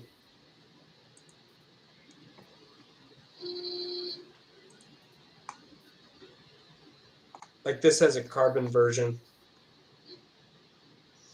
Okay. so kind of fun. I mean, for full speed runs, it's probably not terrible, but I think if you're going to be doing like the amount of twisting forces, changing speeds, like flipping around and stuff like that, I think would. I don't know, man. It depends on how light it is. Well, no, totally. And Uh, that's like this. These are kind of fun stuff that is kind of interesting to play with and test, and that's why I was saying like, don't even if it's me on Facebook, because sometimes I get a little rowdy and I'll shoot ideas down. Even if it's me, still try it. Still try it. well, and we talked about that earlier. That's one of the things I like about running my own company is because if there's something that I want to try, I can just throw it in with my order. I don't have to show anybody, right? If it doesn't work out, if it does, I mean, like the Nemesis Micro was one of those things that I didn't really want to until I had them in hand. I didn't really want to show anybody, and until I knew if they flew okay, I didn't really want to release them or release pictures of it or whatever. Yeah. Dan helped me test it and improve it. So, um, Oh, that's a brilliant idea. The clear pod. That's not a bad idea. I might have to get it. I would love to do a speed run at night and just see a freaking ball of light doing 120 miles an hour. Oh, that's awesome. That'd be great. well, dude, Hey, I mean, Blizzard if you make it out of the some Tallman Bridge nylon, I mean, you could definitely light it up from the inside. Oh yeah. Oh yeah. There tons of ideas. I Mr. Rick, I don't know what that is, but I want to know more. Blizzard FPV, yes, that EDF drone is. If you're talking about the Try one, then that was the one I was looking for earlier. If it's yellow, so badass. It looks like it'll go fast, but there are some things that don't quite work with the dynamics of how tries work. But yeah, The one thing I always worry about with a tilt rotor try and any kind of tilt rotor quad is just the responsiveness of the servos. no, that wasn't a tilt rotor. It was an Oh, EDF, but it was it was a Y4. uh, The rear had one yes. tail that opposing I'm motors. sorry. I'm a complete Sorry. noob when it comes to tricopter setup concepts. Yeah, Flyno did a really unique Y4 I loved that one. I a saw couple that years back. Now he did two versions, right? Because he did the V tail and then he also did counter opposing. Did you see the V tail version? I saw the V-tail one. The one, and then I loved the other one that he did with the servo was just dope. But an open source DLR racer. Yeah, the DLR racers, I'll be honest, the Prigs, that's just too heavy. Like, it's cool to watch, but I don't fly for spectators. And that was the whole concept of why DRL came out with that spec. Is they took that's a 1,400 gram quad. It's 2 kilos by the time. Well, isn't it almost 2 kilos with the battery and everything? No, maybe with everything, but I thought it was at least the Prigs, the practice ones that some of them use. The carbon fiber practice race. Can be like 1,400 grams, and I'm sitting there going, Jesus! And they're 7-inch or 8-inch. I don't even know. They're huge to be bigger, so cameras can track them. Well, I think they were originally they were running 6-inch, but I think the frame could hold 7 or something like that. Yeah, and they were doing that just to slow everything down. And they were slowing the pace of the racing down so people could track it.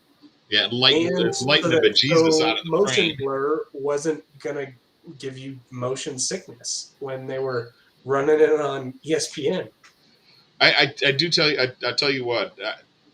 DRL is I consider it the one true spec race that anybody has out there because it's every quad is literally identical. 100%. It is there's just the pilot's skill, yep. and it is awesome.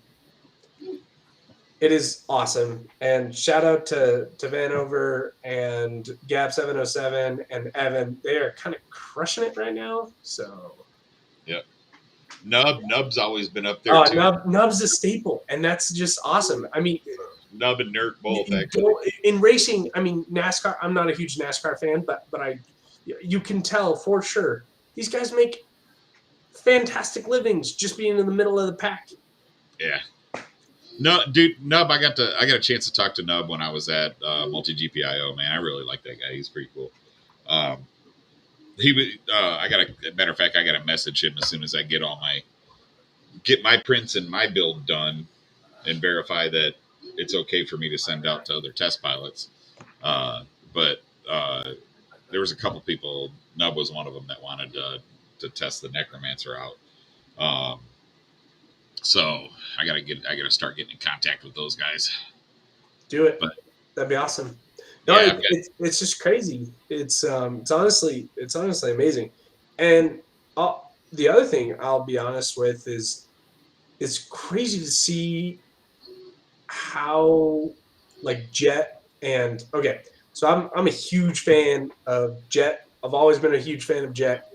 Also a huge fan, like someone who designs and does a lot of engineering stuff within the realm. One of the lead engineers, if not the lead engineer, Bryce Presswich for Rebel Mini Quads. Look up to that dude. That dude just has like a creative brain that's crazy. But him and Gab 707 and Jet made the natural selection setup possible. Like insane. If y'all don't know what that is, go watch it. It's super cool. Dual operator camera on a 7-inch drone, flying with a live video quality feed, shooting snowboarders live.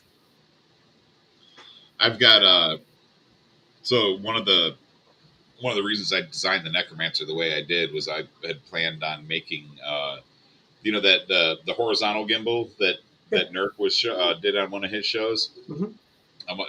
I've got space to mount that horizontal gimbal on there, and then I've got space in just behind the couch mount. Get that back on the screen. My camera keeps going out of focus. I got to pick up a good second camera, but I was going to mount the horizontal gimbal here, and then because the raised up just a little bit, it's got room to tilt the GoPro. I think it was like 16 or 18 degrees either way, and then I've got space between the cam plates here inside. I just notched this out and I mount a servo in there for the gimbal this way as well. Dope. Right. That'd be sweet. So yeah, the only thing that I've talked to a couple of people who are trying to do something similar is just watch your center of gravity. Yep. You will throw everything out, and that's part of the reason the back is as long as it is as well. And but I imagine people were going to be running like, so here I got 2200 6S, right? Yeah. So I've got two 2200 6S's and 3300 6S coming. If you guys are just cruising, I recommend these. These are dope. These are 4,000 mAh lithium ion 6S. I have. Are they from Dane? Zion. Oh, okay. No, sorry, Zoe HD. Zod, yeah. No, they were using, I think, Sony packs in theirs, and I thought they maxed out at like 32 amps. So. Yeah, I think these are close to 40 when I did the math, at least on the packaging. They're good for cruising. I know Nikolai has done a few of those shoots that you've seen on Instagram, whatever. He's done a few of these shoots. The helicopter one, I think he used one of those rigs. Yeah. Yeah, I mean they're just good if you want. Obviously, if you need the punch, something closer to 2600 or a 3000 mile for a little bit heavier 7-inch Yeah. is going to be better. But yeah.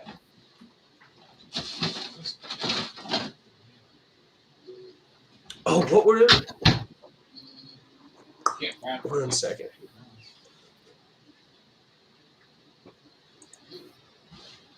I really need to put all these parts into quads. I have too Yes, you do. much shit, and I'll just sell them. I've got more micro shit than I know what to do with. Yeah, same. I've Dude, more. I was looking through. Like I have maybe almost 10 in different stages of prototype development. yeah. 10 versions or 10 frames of the Savage Bee. Nice. So this is what I came across when I was looking to make mine. I got them for $4 a freaking piece. They're 21700s. They're not 18650s. But in order to get more than 4 amps, you got to go to the 40 amps. You got to go to the 21700s. Or sorry, the 21700s. So I've got enough of these to make 4S. a 4S pack, a 6S pack. I've got 10 of them. So I've got enough to make a 4S pack and a 6S pack, or a 6S pack and a couple of 1 or 2S packs. I originally wanted to make one for the Nemesis, but just to put 3 of those 21700s on the back stack. I mean, it's almost 25% heavier than the quad it is. Yeah. So, well, and that was like we were talking about that earlier. That was one of my things. That's like when it's awesome to see people building out these 6S Nemesis micros, but I look at it and it's like, well, damn, the battery is almost 100 grams. You got 80 something gram battery versus a 40 something gram 3S. Yeah. And then they're putting on the big motors, right? And and most of them are running the shaft motors instead of the T-mount motors, so that's more weight. I know. Right? I just want M3.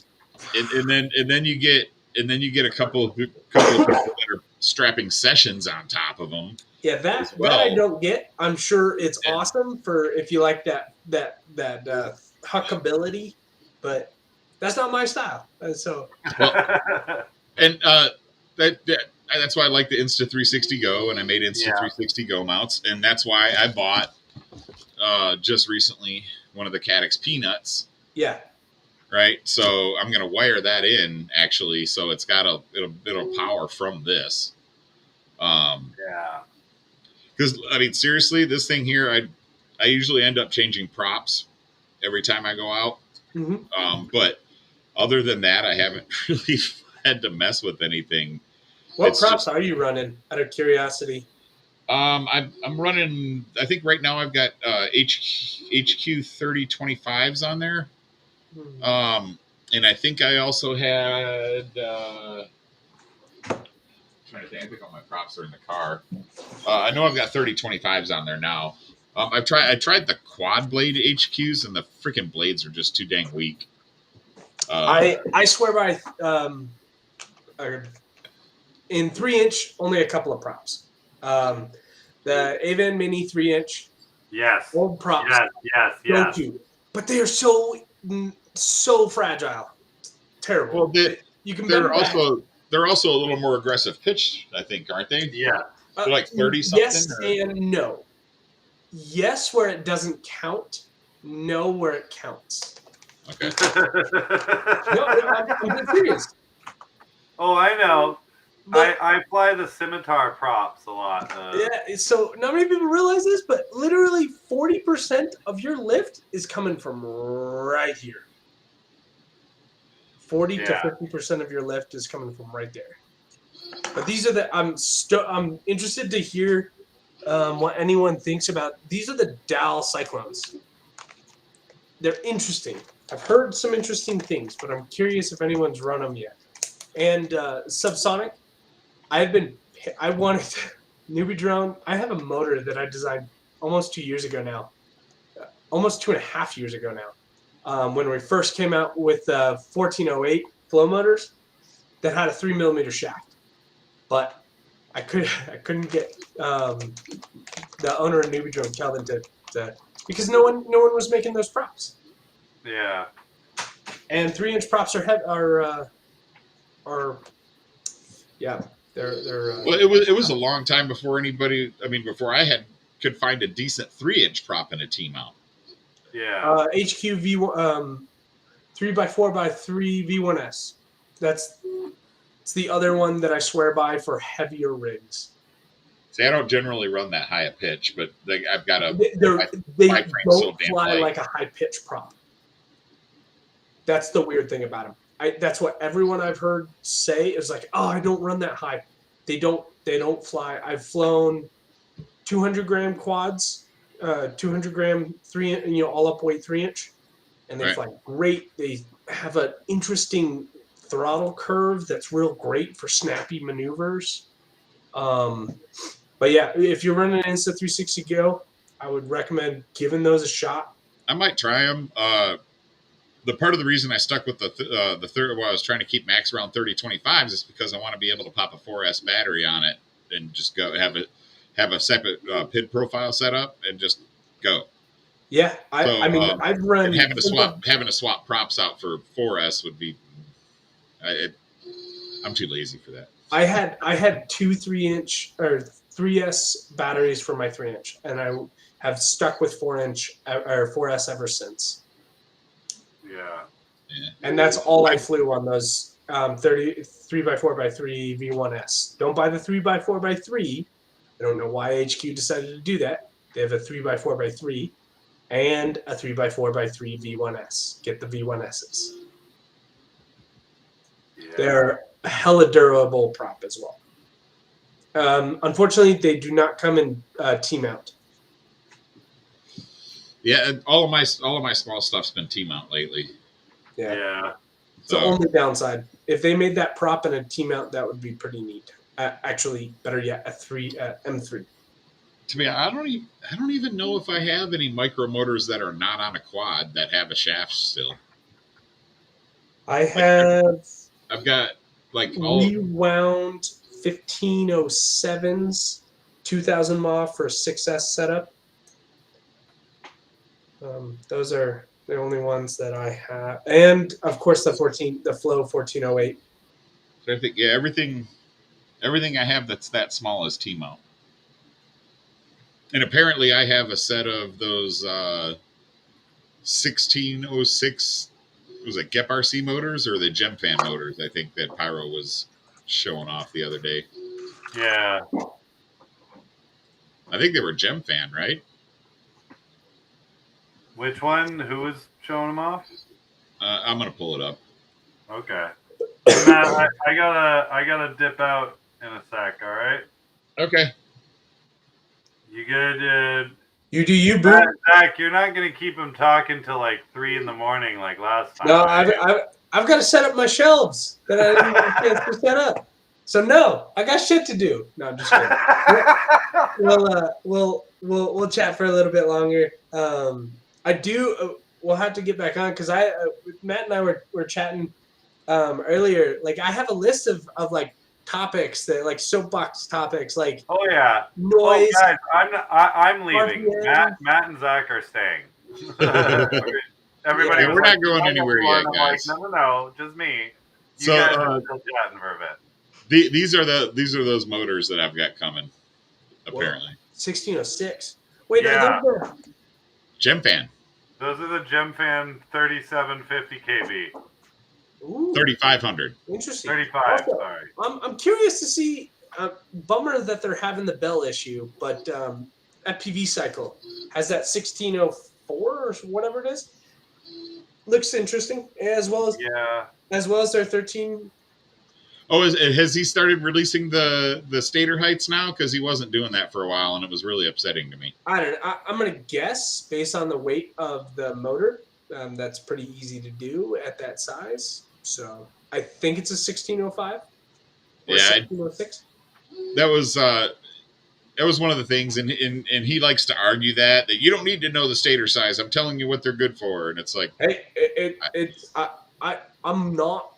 I'll be honest. I like what Bob Rugi has built in the community. I don't always like the me way too. he I like Bob. talks. I don't always like the way he talks about certain products or Yeah. the way he products.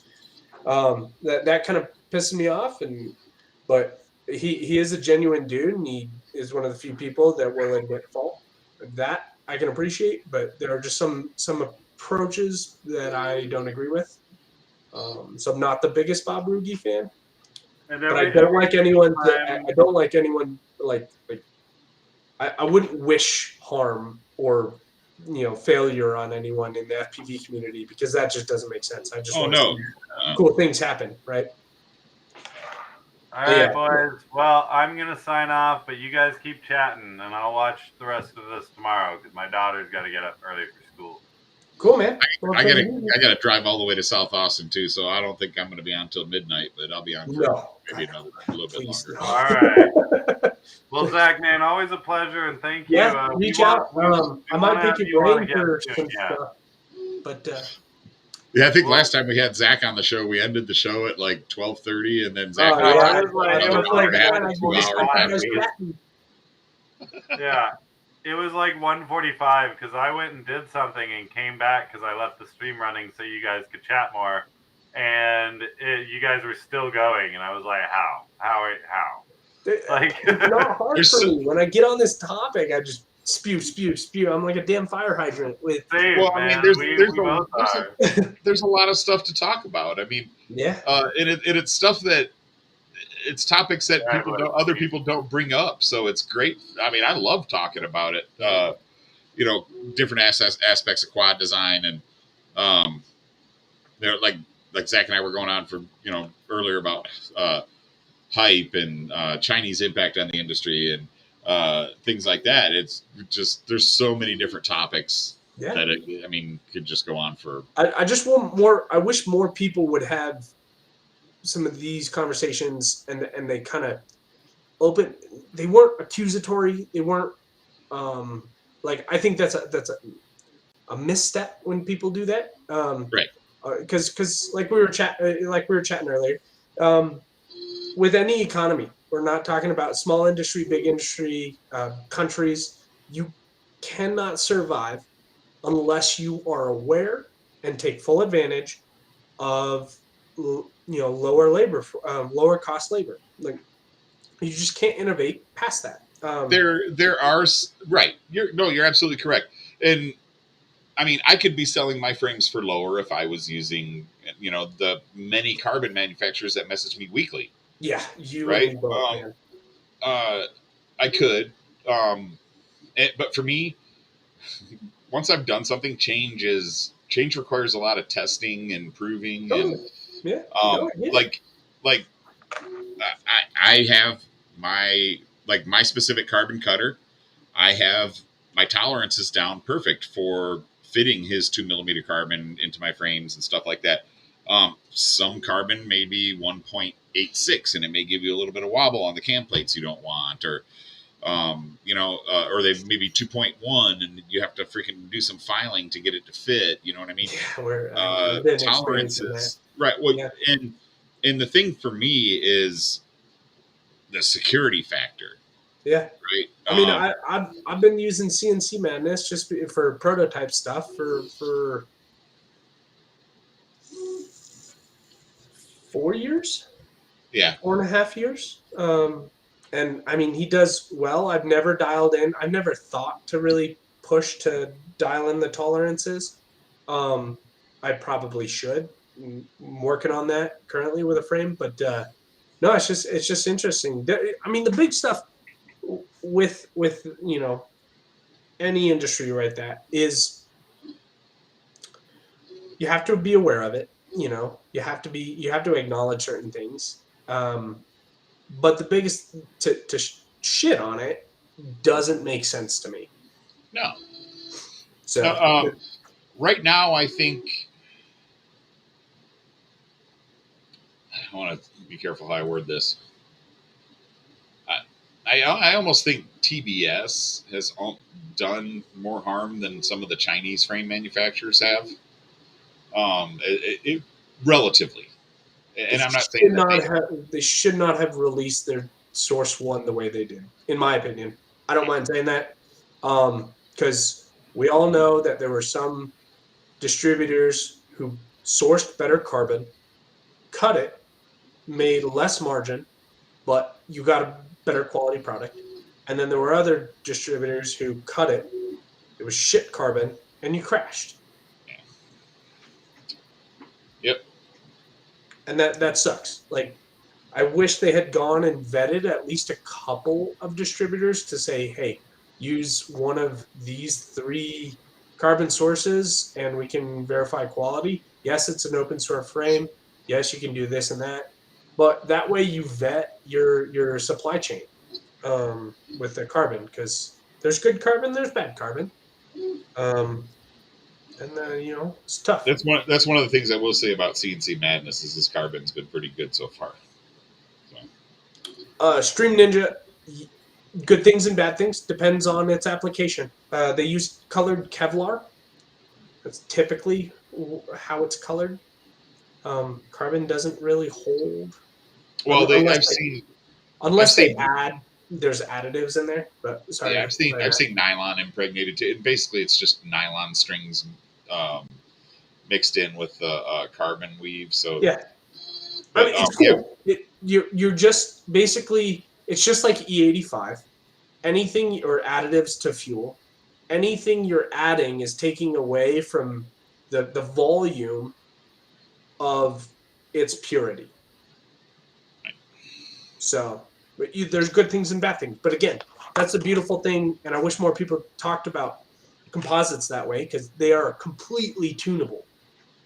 Well, one of the suppliers I'm looking at for my buddy, like I said, my buddy's buying a CNC machine to cut carbon, so I have to find my own carbon supplier. And one of the guys that I'm looking at, they do have colored carbon or colored Kevlar carbon, but they also have quasi-isotropic, which I'm more interested in.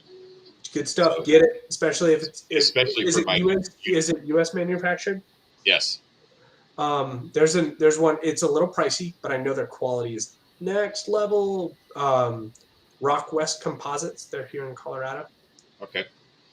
They have one of the coolest carbon weaves I've ever wanted to use, as far as that's not like extremely out of my price range.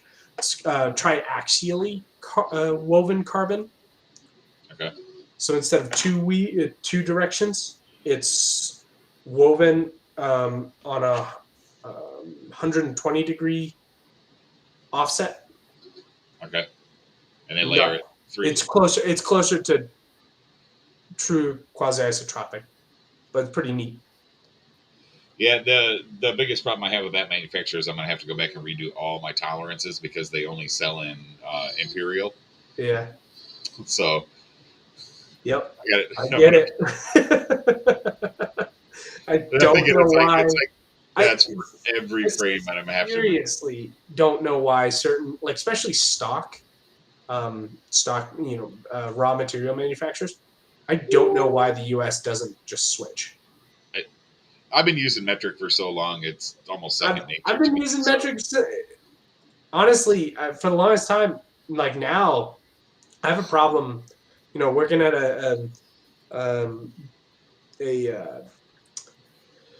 at my job now, they're completely imperial, and so swapping back and forth. I think in metric. Yeah. With tolerances and all that, it's just so much easier. And so now going back, it's like 3,000 inch. I have to go to okay, that's about this in metric. Okay, that's slide fit, and then go back. It's like H7. No shit. You would be surprised at the amount of metric the Navy uses. And then when I got out of the Navy, I started working immediately for a Japanese company, and everything's metric there. So that's nice. Just stick with metric companies in your interview. Just hey, do you guys use Imperial or metric? Yeah, 24 years I've been with the company. So nice. That's awesome. But Okay, so I need to ask, and especially publicly, because I know we talked about this. I need to ask if this drives you nuts, because this drives me nuts.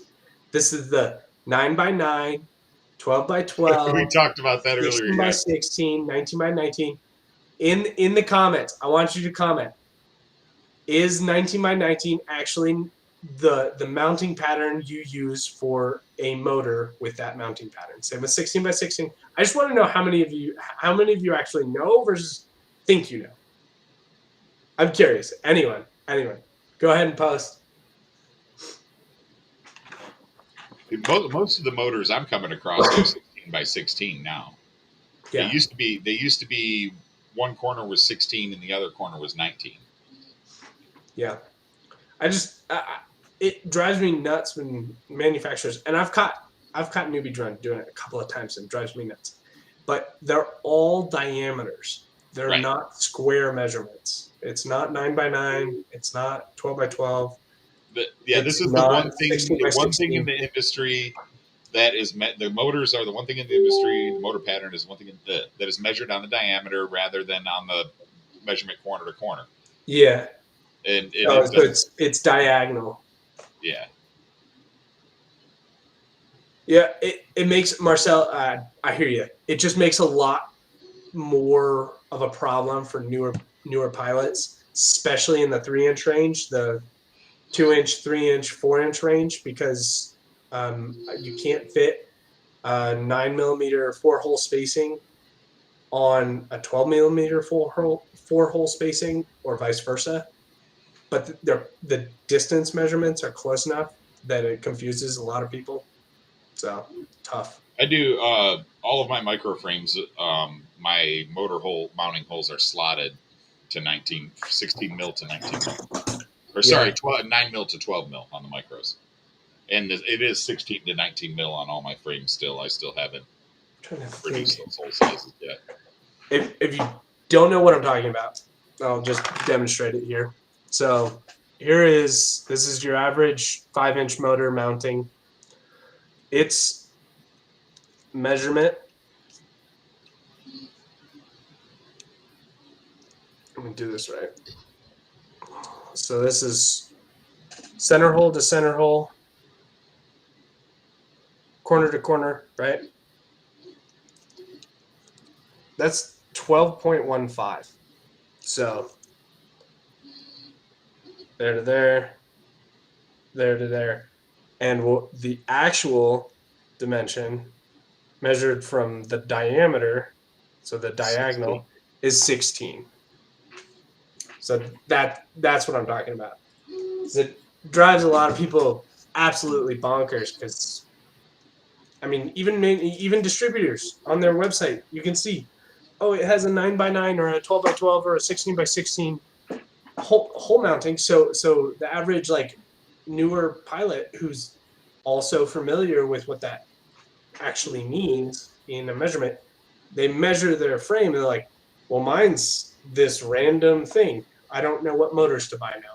So soapbox off. Yeah. Well, the other thing and I'm glad that the motor manufacturers started fixing it, was that they were trying to encourage people to buy these 2003, 2004 motors and to put on their Cinewhoops and stuff. And knowing that a lot of the Cinewhoops have the 12x12 mounts, and they're like, oh, well, this don't fit. It's because they did a lot of, like I said, a lot of manufacturers have fixed that since then for that specific reason. But, yeah, it just confuses a lot more people than they tend to admit. So I know plenty of people who they get in, they go, oh, I bought these motors. Does it work on this frame? And I go, that shouldn't be a question. I have this frame. What motors do I buy? They're not asking what KV. Yes, that comes with that question, but they're like, I just need something that fits. I mean, to be honest, it's not something that a lot of people look at when they look at the specs of the frame. I mean, they look at the weight, they look at the price, and they look at how it looks. Yeah, and that's if the info's on the distributor page. So that is true. So I know sometimes, newbie drone, I've gotten on newbie drone even for the flow motors. And I designed them. I was like, guys, throw this information on there. And they skip something or something. And they're like, oh, we didn't have this on. This wasn't clear. This needs to be clear. Don't do that on every single page, but when I visit, I try and visit to keep that honest. But not every distributor is like that. So this is something new I started doing just because I figured out how. Doing my exploded diagrams. Oh, and I can't see what you're showing. Oh, that's because I have you on the large screen. There we go. That one. Oh, no, that's awesome. So this is, and I'm going to have one of these where it's got the package list off to the side, and just small text identifiers off in the corners near the screws, but just blow it up a little bit. I mean, that's enough for most people. To be honest, a lot of people just figure it out by looking at pictures, if there are enough pictures on the company's website. Yep. But yeah, that and I'm actually going to take just the exploded part and put that on the back of a T-shirt. Nice. Oh, that's a cool idea. So some solid marketing. Yeah. It won't have the assembly diagram list part off. Yeah, but just the exploded view. That's pretty neat. So I actually started designing a shirt on Teespring for that already, but I think I want to do it. Right now I'm cutting and pasting it from a couple different pictures. What I need to do is put it into Photoshop and do it the right way. Where I can actually fiddle with stuff, but I also need to figure out a way to get a higher resolution snapshot of that. So, are you working out of Fusion? Yeah, that was just a snapshot out of Fusion. Yeah, I want them to, because they're select a shot. You can't change. One, you can't vectorize it, and that drives me nuts. When they export it, it can only export as a JPEG or a PD or I think it's PDF. Anyways, you can't vectorize it, so you can't size it, and I don't know why you can't do that. It seems so easy. Now, recently I had to. I finally got my firewall set correctly for Fusion to not freaking bog down on me. There's a couple of firewall settings, a couple of sites that Fusion 360 accesses while you're using it. That if you don't have set up on your firewall, it just bogs down your graphics like freaking mad. Yeah, I typically turn off. I mean, I've been using SolidWorks for so long that I had to do that anyways with SolidWorks to run any kind of large scale assembly. That I think when I first got it, I just set them. I turned all of the, unless I really want them, all of the visual effects off automatically by default. I had mine all turned off. And then every new update. Yeah, the only thing I don't have is ground shadow and object shadow, but I've got. See, I like the ground shadow. What's that? I like the ground shadow. That's the only thing that I keep. It's when I'm doing my renders and stuff, I like it, but when I'm looking at the quad, when it's complete, as I'm designing, it just becomes more of a distraction, I think, for me. That understandable. Hey, Stream Ninja, a good easy reference that I've used is your motor should be at least 16%. So your motor diameter, like the stator, should be at least 16% of your prop size in millimeters. So the average 5-inch quad, most of the good ones, like 2306 to a 127 millimeter prop, which is 5-inch prop, it's like between 17.5%. A good rule of thumb. And then I mean, honestly, if you're running 5-inch, stick with a 2306 2306 or 2306.5. Yeah, if I ever get to an area that's outside of what I know personally, a lot of times I'll go to a mini quad test bench and look at the thrust variations for the different size motors and the different size props that they've got there. Yeah, lately he's been lagging. Well, no, some of the big stuff.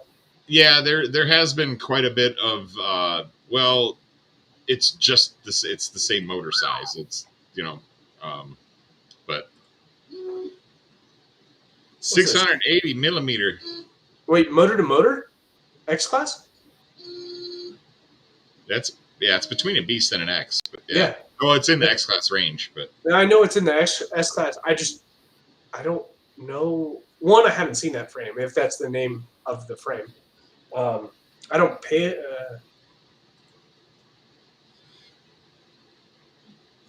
22 seems a little bit small for that's insanely small. Like mine, mine's a 1000, and I've got 4120s on there.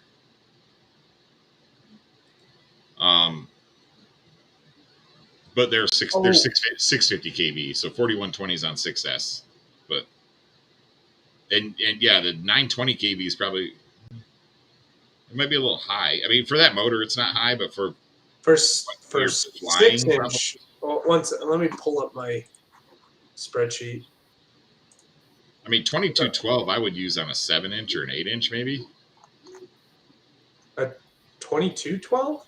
Yeah. I would. Oh, personally, that sounds like an airplane motor, not a quad motor. It could be a wing motor. No, anytime you have your stator height more than 50% of your stator width, that's a design that's set for more of a constant velocity. So it's not changing a whole lot of RPMs. I would say if what prop size are you running or planning to run? It's easier to go that way than it is to go.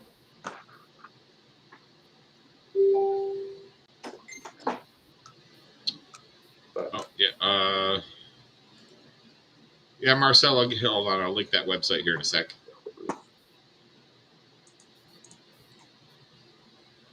It should be it's listed as a notice on the top of the Genk Multirotors community page. Let me see if it'll go. I should be able to do it here. There you go. That's the swag store. I'll be putting some more stuff up here in a couple of weeks. My son's working on a couple of new designs for me as well. So, Blizzard, have you ever run 7-inch before? I mean, 2306 is like, so 2306 is less than 14%. So 23 is less than 14% it's less than 12% actually of the diameter of a 7-inch prop. To me, that's a little small. All right, so here's the frame he's talking about, Zach. Oh, that looks like at least a 10-inch prop, minimum. That looks like a 13-inch prop frame. Yeah, to be honest. I mean, it looks like a Cinelifter. If he's using something like that, I would say at least what you said with a 41 minimum.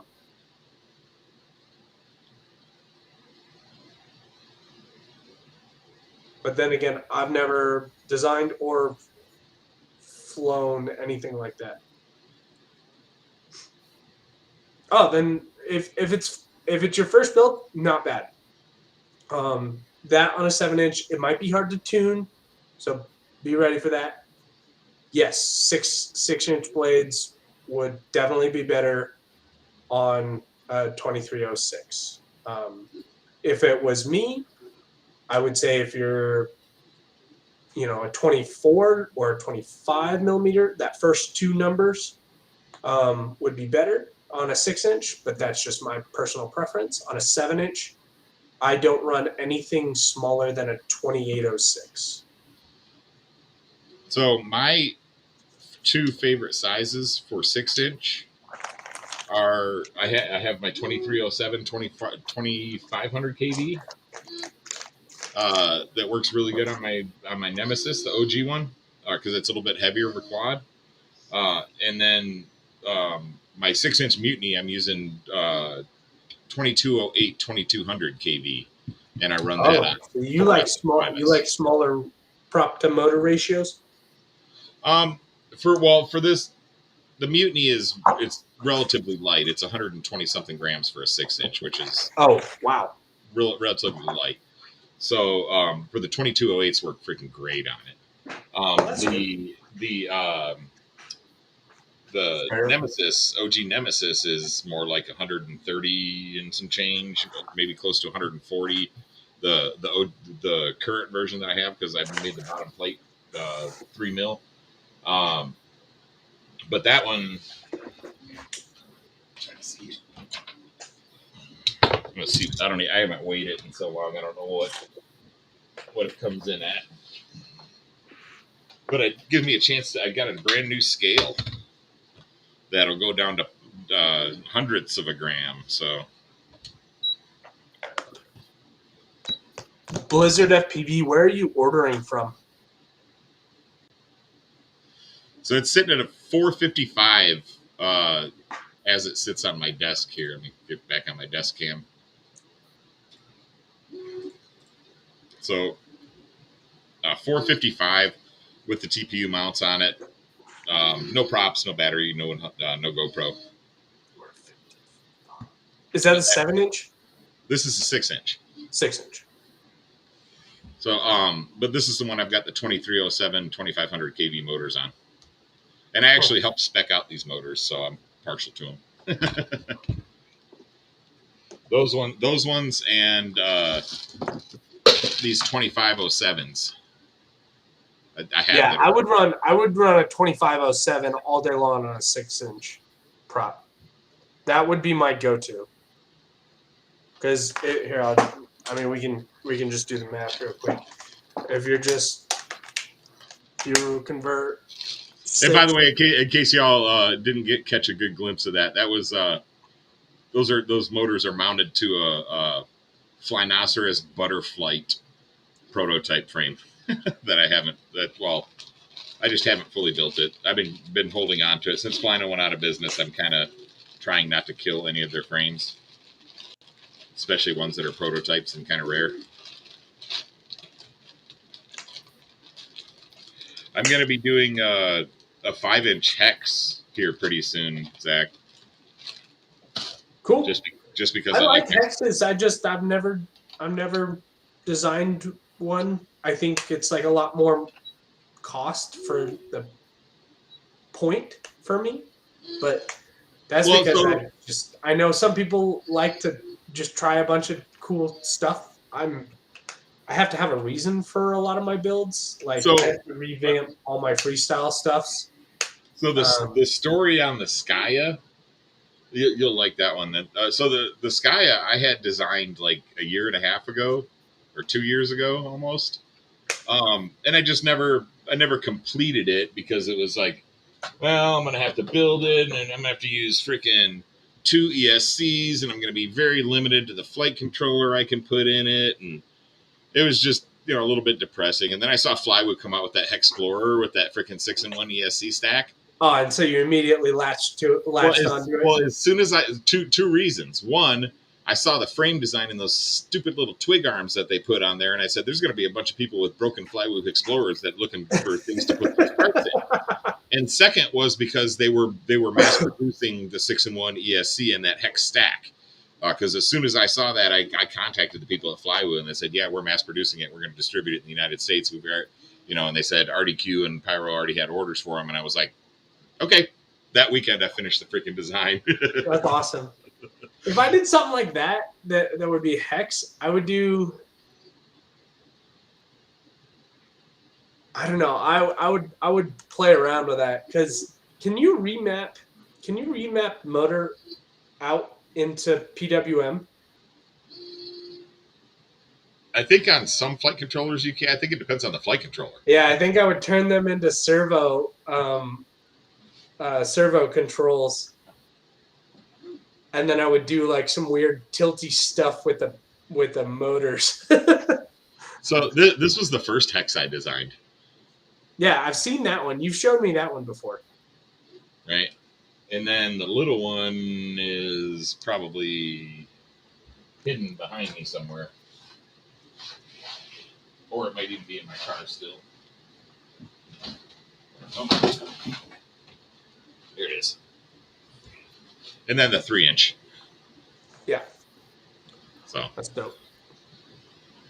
So this one here, the only problem I have is the flight controller is centered exactly between the motors. Uh-huh. So, but with the front end being out so far and the flight controller still being in the back, it does act a little tippy. So I was trying to get. Is that the weight? That's likely the weight because you can. Well, it's not. I mean, it's not really because all the electronics are towards the back, and the only thing you have up front is the camera, right? And then even the motors are. Like these motors here are spaced directly across. The center motors are spaced directly across from the flight controller. Mm-hmm. If you go corner to corner on both, it goes right through the center of the flight controller as well. They're also, so even though they're a little bit closer here in the back, the distance between every motor is identical as well, except these back two. And I think that might be where I'm getting. I'm trying to set up custom motor mixes. But I would just limit the back two. So where's the weight sit typically? If it's more up front, then I mean, I've got my battery strap over the flight controller, but I can locate it up front a little bit more. No, I would push it. I would push back. Well, that's where I'm running it now. That's where I would set it because it looks like if those two rear motors just don't have a whole lot of weight on them. Like you don't have enough weight all the way back. They're going to be pushing harder. My guess is because there's more weight up front, the front motors are having to work a little harder. But because there's nothing in the back, but you have twice as many motors in the rear, those back two are probably overcompensating. And so you're pitching a little bit more. Well, I'd actually thought about just extending the length of these two arms to put them directly in line with the front two motors and make all the spacing identical. I would just slide the body of the frame, like the rear. Backwards. Yeah, just a little bit, maybe about half 5 millimeters. Obviously, you're trying to keep the props out of view, so right. That was a big part of it, was trying to make sure the props were out of view. If the other thing you can do, if you don't want to go farther, if you're having issues with props out of view, keeping props out of view, go higher. I've noticed that too on what was it? On the Nemesis Micro, that when I fly it on 20 mil standoffs versus 25, the amount of props that are in view in the Insta it's completely different. If you look at the so I designed the Vim and the Vim 2. That's why I did this. See how it sits? It sits up a little bit. So this thing's interesting to begin with, but when I did this one, but yeah, that was purpose. That was also for sale on Newbie Dome, correct? Yeah, I've done a lot. I remember that was one of the other ones that I told you earlier that I had not seen until I went there to look for yours. Yeah, that Vim 2 is actually my favorite to fly. It has two configurations. You can run it with the air unit using this air unit standoffs, or you can, like I run it with the Vista and a squashed. It's got a neat little mechanism in there that makes that possible. You just switch where the top frame mounts, and it just squats it down a little bit. Yeah. But hey, real quick, Matt, do you mind? So Blizzard's in here. I want to make sure he's got some good questions. Which one? Which one you want first? The first one.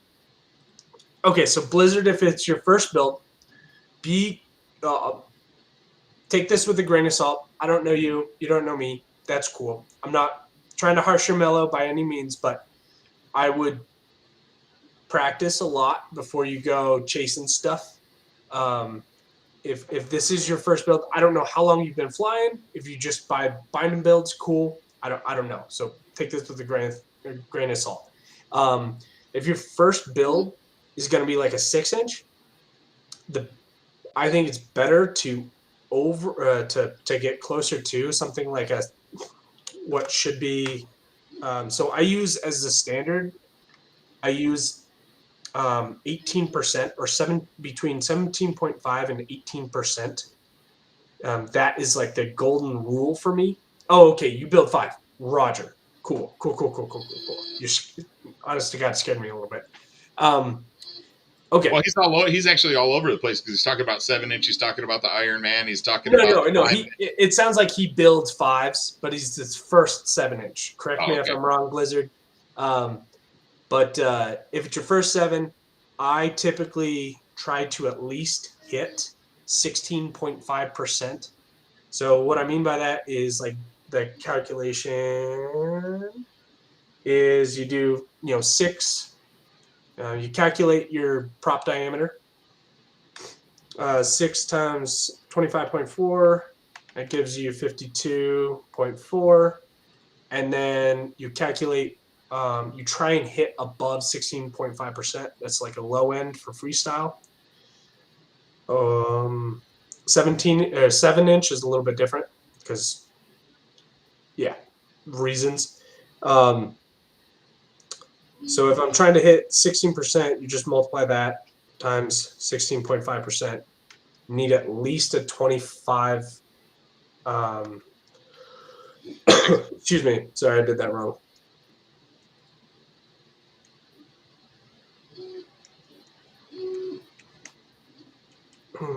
Six divided by 16.5%. Yeah, basically you're just looking for something close to like a 24. That's me personally. That's what I run.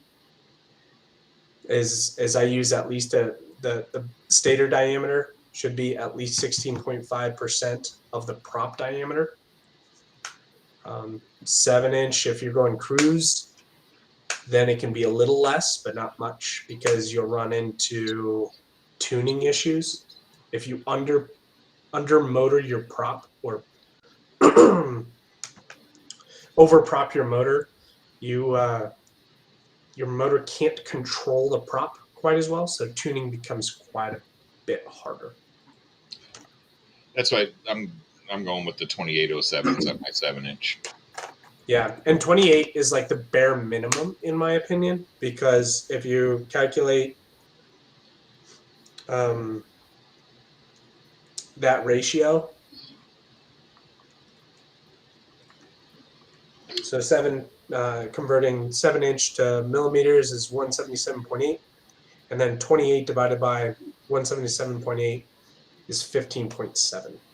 So that's like the bare minimum that you can run on 7-inch. But well, above that, we're starting to get into where there aren't many motors available in those sizes yet. If someone made a 3010, I think that would be a perfect prop or perfect motor, or either a 3010 or a 3110 or 3112 for 7-inch and 8-inch props. The ones I had just asked Hawk Sky if they could make a 3112 for me. Seriously, that would be a great 8. That would be so like having a bit more muscle behind controlling, and especially tri-blades for 7-inch, because a lot of people will say they're like, oh, these are unbalanced. They're really not in terms of relative weight. What they do is produce axial. So something here's an interesting terminology. If you want to look it up, Google it. I don't care. Asymmetrical loading for helis happens to quads except on all 4 motors. Basically, what that produces is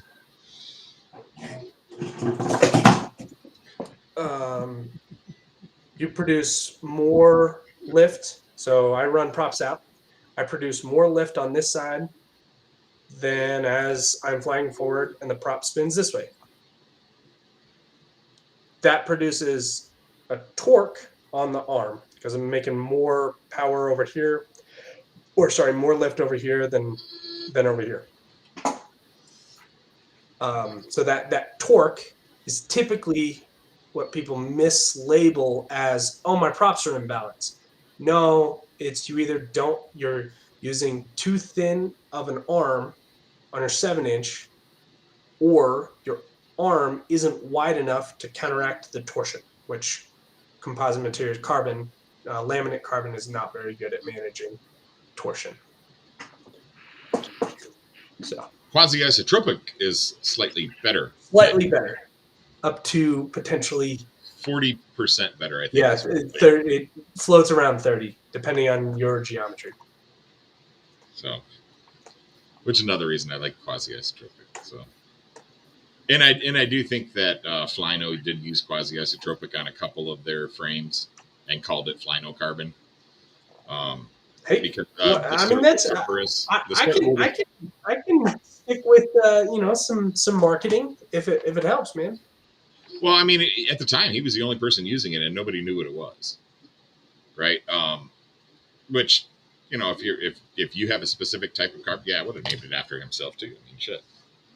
Blizzard FPV. That I've run both. I can run both. I can switch any one of my frames. I can switch most frames on the market. Props in or props out, it does not matter. That shouldn't really be an issue. Reach out to either to Matt or me, and let's get you fixed there. Facebook works, Instagram, I don't care.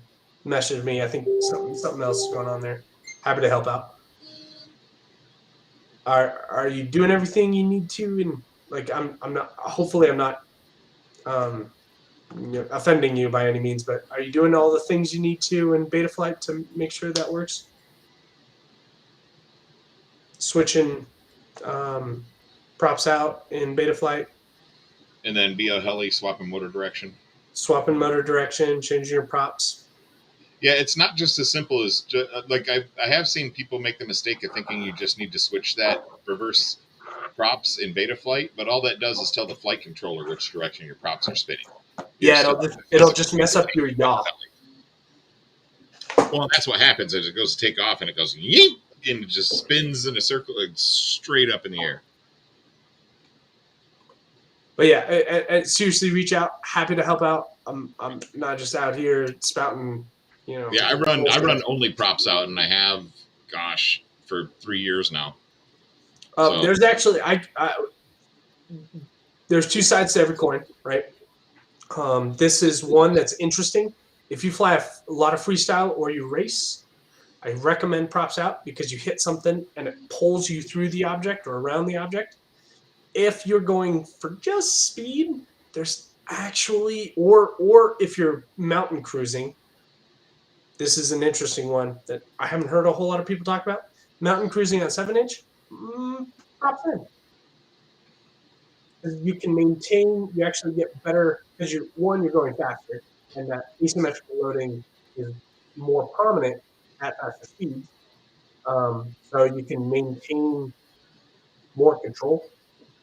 That's the theory behind it. Good work. But high speed, you were saying about the tip speed and the available air, right? Yeah. So actually, one second. I actually have a diagram. I was playing around with something. I drew it out.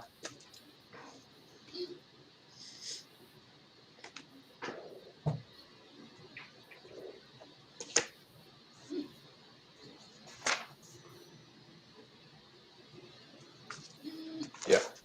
There you go. All right. Green means good. Red means bad. So prop is or the quad is flying out of the page. If you're going this way, props in here. Oh, this is props out, top one.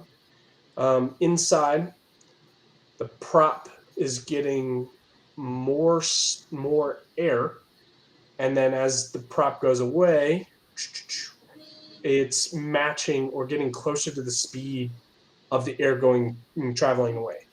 So it's not producing as much lift, or almost none at all, depending on at what state you're flying, what speed you're flying at. And the angle, right? And angle. Angle also plays a big part. Props in kind of does the opposite. So arguments to be made both ways. But that is asymmetrical loading on quadcopters. And So, if you wanted a research paper and wanted to do that, I would do that because I haven't So read a D3, whole lot. you can't really run all four in the same direction because we use the counter rotating motors for yaw. Yeah, not in a normal quad configuration. They do it in turbine blades, but you're going one direction. That's not entirely true. They're spinning at different speeds if they go in the same direction. Anybody else got any other questions? Yeah, keep them coming. Happy to help. Awesome and informing, man. I always love having you on the show, man. It's always great. I just like chatting with you guys. Yeah, we're some pretty cool dudes sometimes. Don't sell yourself short. You guys are great. Well, I mean, I don't know. I think I like to try to think of myself as what I would like to see the industry and people that are pilots and everything kind of be. I'm an introvert. Like, this kind of thing makes me, like, doing this show for a year and a half has been crazy helpful to my anxiety and shit like that. Yeah. Oh, dude, I'm a freaking shy ass introvert. Like, it like when I went to multi GPIO, I'm getting better at it. Like, when I went in 2018 or 2019, it was weird because I had just released the Mutiny V2, and I had people coming up to me and, wanting, oh, dude, can you sign my hat? And, oh, you got any slaps? And, just, oh, it's awesome to meet you. Was it weird? That kind of thing. And it was so freaking weird because I just saw myself as another pilot. And I had just started selling my frames, like, not too long before that. Yeah. And it was... Hey, Lizard, stand away from that quad when you do that test, if you are going to do that test. I've done that test because I was really curious when I first started building. It didn't go well, but you do you, boo. Marcel, it's hard to say. I haven't flown anything that small, to be honest. 2305 and a half. The 5-inch Mutiny is pretty light, but I just feel like it'd be underpowered a little bit, maybe. But I'm not sure with the 2910 kV. So, if you did, how heavy is your all-up weight? That's what I would say. That really changes things.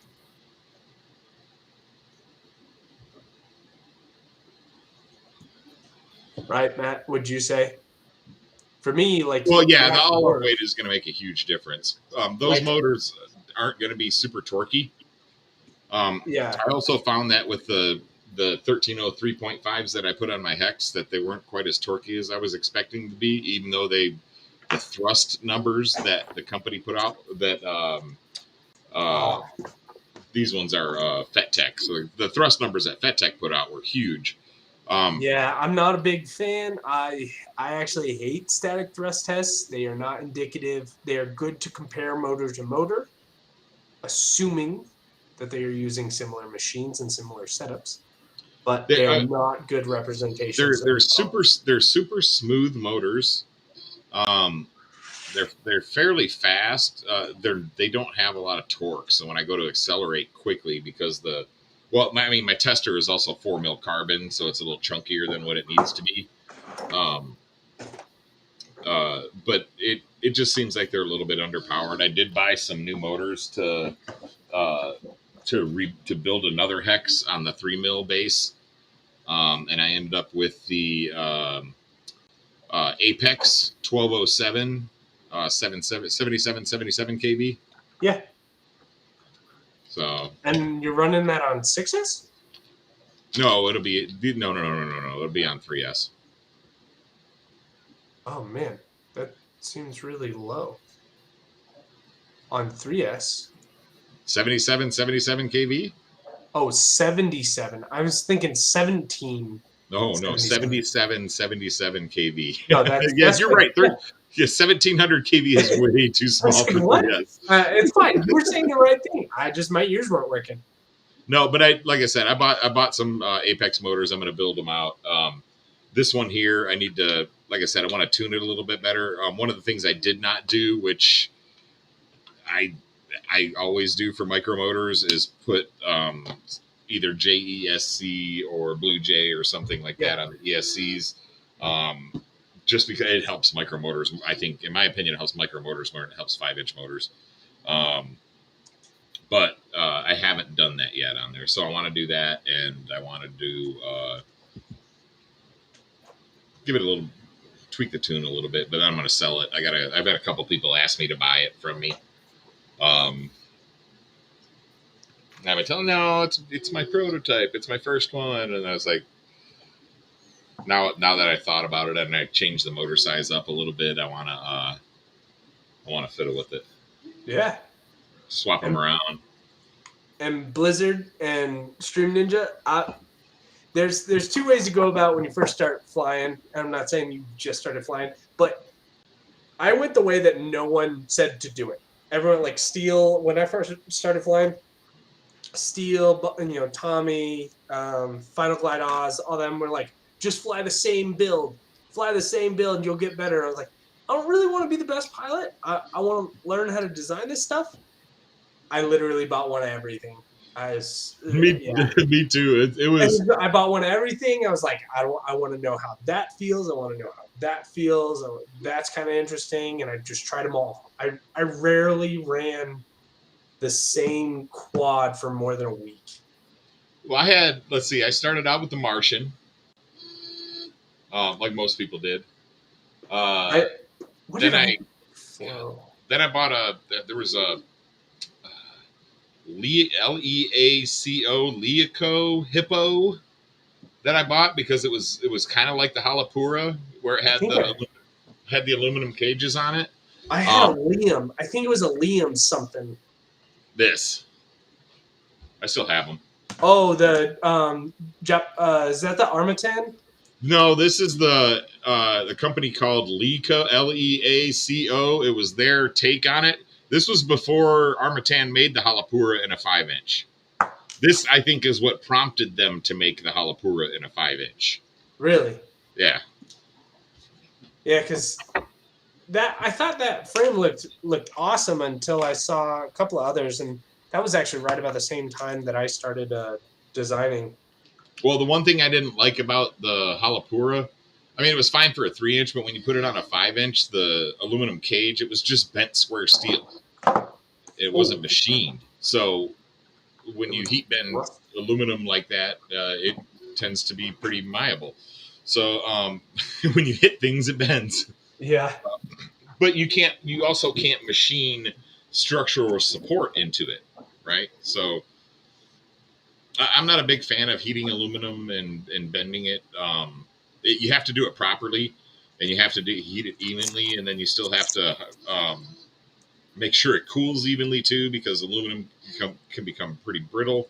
Yeah, and then you got to powder coat it after or anodize it after, because your bend's gonna flake it off. Yeah, but that was about the time that I was building. You remember? I think I showed you guys this one. That was the time when I was playing around with this one.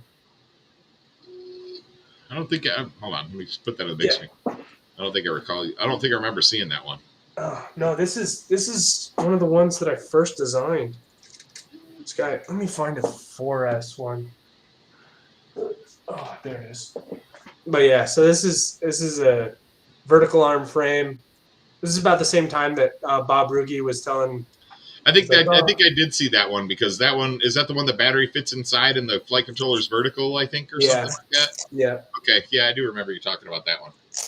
Yeah, this was the one that I was flying, and I ran into. This is when I discovered that 4S and 6S stuff had terrible. It's much better now, but had terrible voltage regulators. I was running into EMI Yeah, because that's everything was vertical. that was another thing that I had heard about the iFlight stack is people that were trying to run it on 6S or 8S were running into noise. Oh, that's unfortunately okay. This is another crazy thing that I know. Just like working with Newbie Drone, the onboard capacitors, like, so I got a Hobby Wing, right? These guys right here, these are hella expensive, like they're just super expensive. So they'll use exactly what they need to, nothing more. So that's why, like, when they say, hey, run it with a major serious capacitor, it's because they need a lot more capacitance on it to make the board actually perform normally well. Which is just a bummer. I'm not trying to shit on anyone. It's just like, sometimes. Well, what I find, sorry, my theory on some of them that produce noise, simply because I've tried so many different ESCs and so many FCs, the not having enough copper, especially in AIO, not having enough copper for your motor paths and things like that, it produces a lot of heat, and heat affects a lot of things. Okay, that I actually learned something about that just recently. I was talking to the owner of Newbie Drone, Kelvin. He was telling me some stuff about the way I never really understood why the pads were designed the way they are. And he was saying the reason why Newbie Drone specifically does, he can't speak for other manufacturers, but why Newbie Drone, because I don't do any of or I've done a little bit helping out with the board layout or anything like that, but I haven't designed, I don't do the electronics design. But he was saying the reason why they do the top and bottom solder joint, so both on the top and the bottom, is actually because you can, if you spread solder all the way around that, and unfortunately not everyone knows to do that, that is the preferred way because it increases the surface area total of the pad and improves the amp draw capability versus if you were to just solder on the top. Yeah, well, I mean, a lot of people don't know that current travels on the skin of the wire. It doesn't travel through the wire. Yeah. Right. Same with traces. It travels on the skin. That's why they're so thin. Right. It allows us to use these traces. Now, if you most people have seen the difference between a good ESC and a weak ESC. I will give you a perfect example, and I'll show you one right now. So when I swapped over to the Flynoceros Cerberus V3 racer a couple of years back, again before I started designing my own frames, I swapped over to the Cerberus V3 frame. I like the hinging, the ease of maintenance and everything, right? Yeah, pretty cool. One thing I didn't like is it only supported 20 by 20 boards, and at that time the 20 by 20 boards were crap. Yeah. I want to see. Can you throw up the video? Which one? No. Sorry. Do you have it? Do you have it? Yeah, sorry, I have it right here in my head. So I ended up with the using the Emax board, the Emax Mini Magnum 2, and that flight controller is the ESC is so stinking thin. As soon as I got it, I was like, man, this thing's going to give me problems. And they were saying it was 6S. There's just not enough copper in that freaking board. I mean, if they're wide enough, if they have enough, volume is an interesting thing, right? It it does surprising things. For case in point, a lot of people have not correctly calculated how much volume is in the average stator because they're missing, well, that whole section where we put our bearings. Bearings, yeah. Interesting that we have the conversation has revolved around that. But anyways, yeah, in a 1.2 millimeter thickness copper 8-layer, copper PCB, if it's wider, it might actually have a little bit more carbon than a thicker one, which can be more expensive to make. But that depends on like the required footprint. Right, and well, what I'm seeing is a difference in the thickness of the layers, or the thickness of the copper traces that they're putting in the layers. This flight control, or sorry, that ESC is 1.6 millimeters thick. Wait, what? 1.6 millimeters thick. I mean, that's like. I mean, like I said, it was really hard to show you on the quad, but it is super, super thin. Yeah. And that was the problem, is it would heat up and FETs would fall off. Like the newbie drone 20 by 20, like the cricket stack Right. for the ESC. Those are freaking chunk. Those are thick, dude. Yeah, they're 2.1 millimeters. And those that half a millimeter makes a big difference, though. Yeah, it also had very weak pads, which I'm not a fan of. I do like when people put the pad wraps around to the bottom. And that's what I was talking about, because I just a lot of people had explained that as well, and they say, hey, can you send a picture? And when they when they explain that, hey, you should wrap, use flux and wrap solder. It doesn't really matter where you mount the actual wire, but make sure you flow solder all the way across the pad. But I didn't know that until just a couple of days ago. And I've been working with Newbie Drone for, with them, independent contractor, but with them for almost 4 years. Sweet. Something like that. Yeah. Good news. All right. 3.5 years.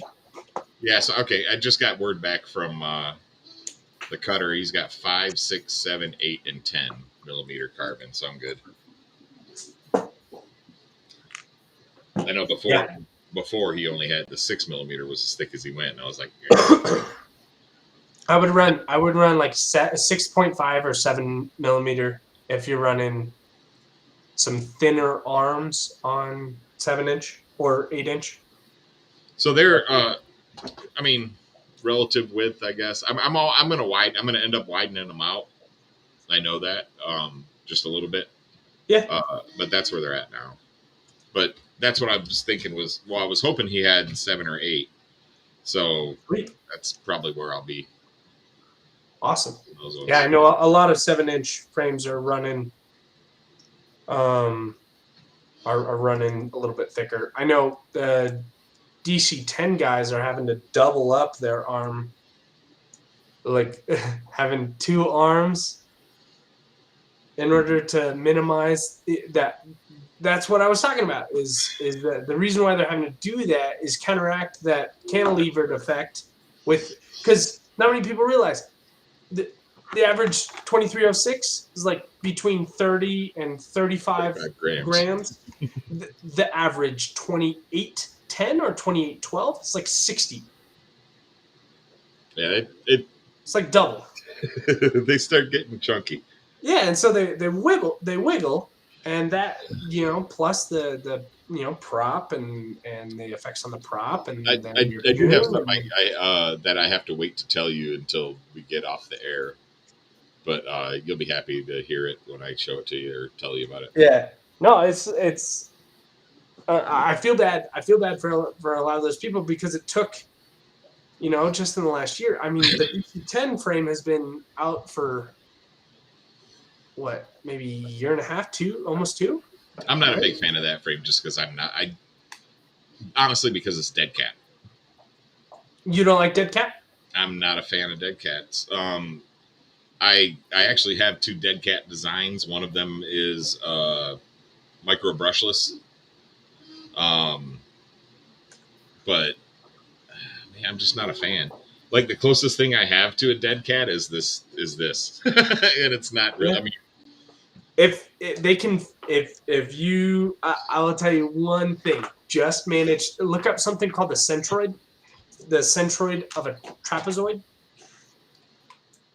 and if you put the CG close to the centroid of that trapezoid, because the trapezoid is the shape that the position of the motors make on a dead cat.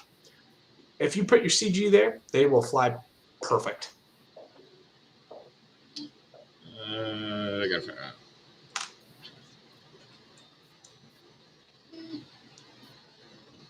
Oh, Blizzard. Sorry, we didn't see you were asking about 2306. Best is that's an argued term. Some people like 2207s. Some people like 2205s on 5-inch. What I recommend is not what everyone's gonna recommend. But I love 2306. I think it's great for your average. If you're throwing any kind of HD cam, I recommend 2306 So this is what you're talking about here. or 2306.5. Yeah. So basically, that centroid talks about the moment of inertia of a trapezoid. So this second, basically, it's where the center of the area in a trapezoid is, and the reason why that's an important thing is where the average dead cat frame puts the weight is actually way the hell in front of the centroid, which means it flies like this. So there's more weight on the front motors, and because they're off to the side, not off to the front, it actually loses a lot of pitch control, and people get a lot of weird bobble. But if you push the weight back towards that centroid, and if you look up Well, I mean, this one here almost shows the centroid towards the front. yeah, but you can do this. You can do this in your sketch in Fusion. Just lay out. You know what? I might actually have one. One sec. Let me just pull one up. I might have started like an early dead cat design.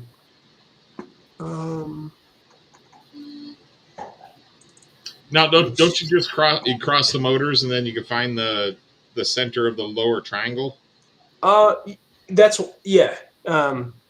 That's the easiest way to do it. You just have to match that. All right. Let's look at this one. Make sure I don't have too much stuff. All right. Hide those.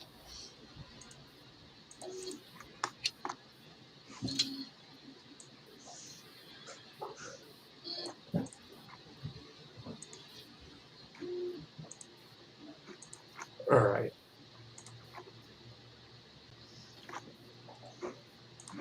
Let me just jump in. Well, I think with the dead cat, I mean, you almost have to put the battery towards the back, right? Which would pull the center or the center of weight or center of gravity. Yes. Too far back, but not necessarily. Let me see if I have. I can't show you some of the other stuff, unfortunately. Damn. One sec. Let me just make one real quick.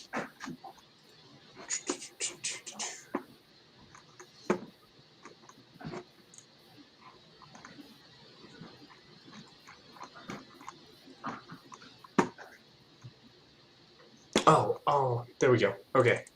I mean, we still got 4 people hanging around. Crazy.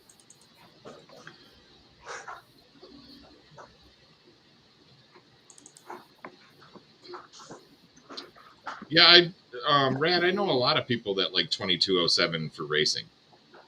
That seemed 2207 and 2207.5, I think, seem to be the most purchased size for racing. I'm still a 2306 racer. All my race quads are on 2306 still.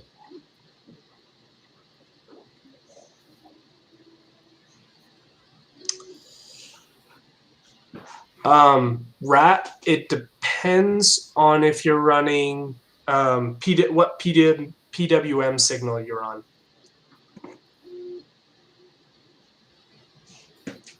I would say that plays a lot more into it than what people often attribute.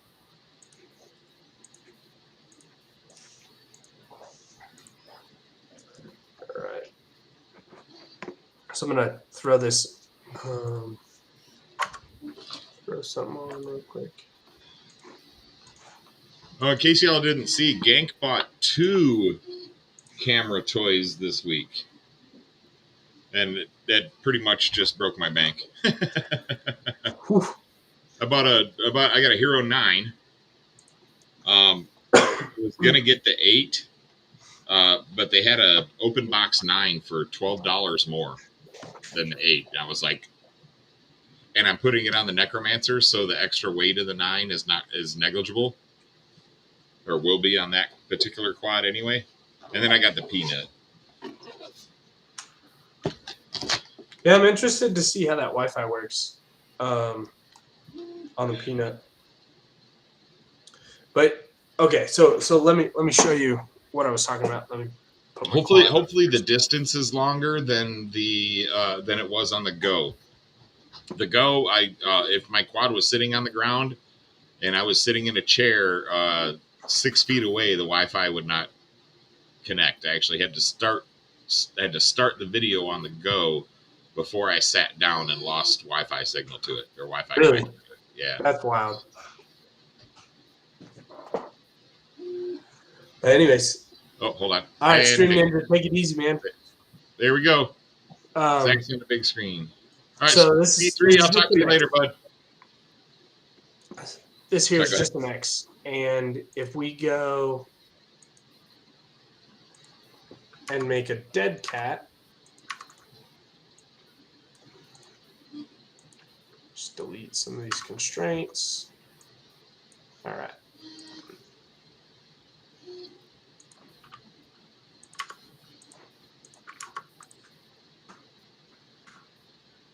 All right. Yeah, you're quicker at all the freaking minor shit than I am. I mean, removing the constraints and whatnot. Well, you probably spent many more hours. I spend more time in here than I care to admit, there, Matt. Anyways, okay, so let's just. I have been too lately. Like I said, at 1, 2, 3, 4, 5 new frames in the past year. So that's freaking. Yeah. I'm going nuts. I had to slow down and wait till the Skya was on a prototype, and wait till I had the Mutiny done before I got the files cut for the Necromancer. I just haven't been in a big rush to get it done.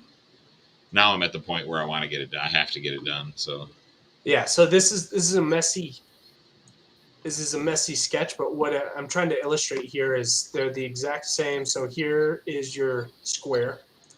Right. And here is your trapezoid. Here, which is that's your dead cat, right? Your camera would sit here. You have to push. If this is close to your centroid, it would actually be a little bit lower, but you can actually calculate the centroid, I think, on Fusion. But this is just a good estimate of where you just want to be slightly in front of this little mark here, the diagonals. If you put your CG there, viewed from above, it helps immensely. Okay.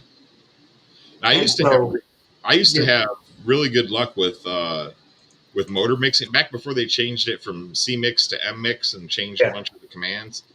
I used to the Hexacopter, the big 5-inch hex that I had, it flew like crap until I put the freaking motor mixes in it.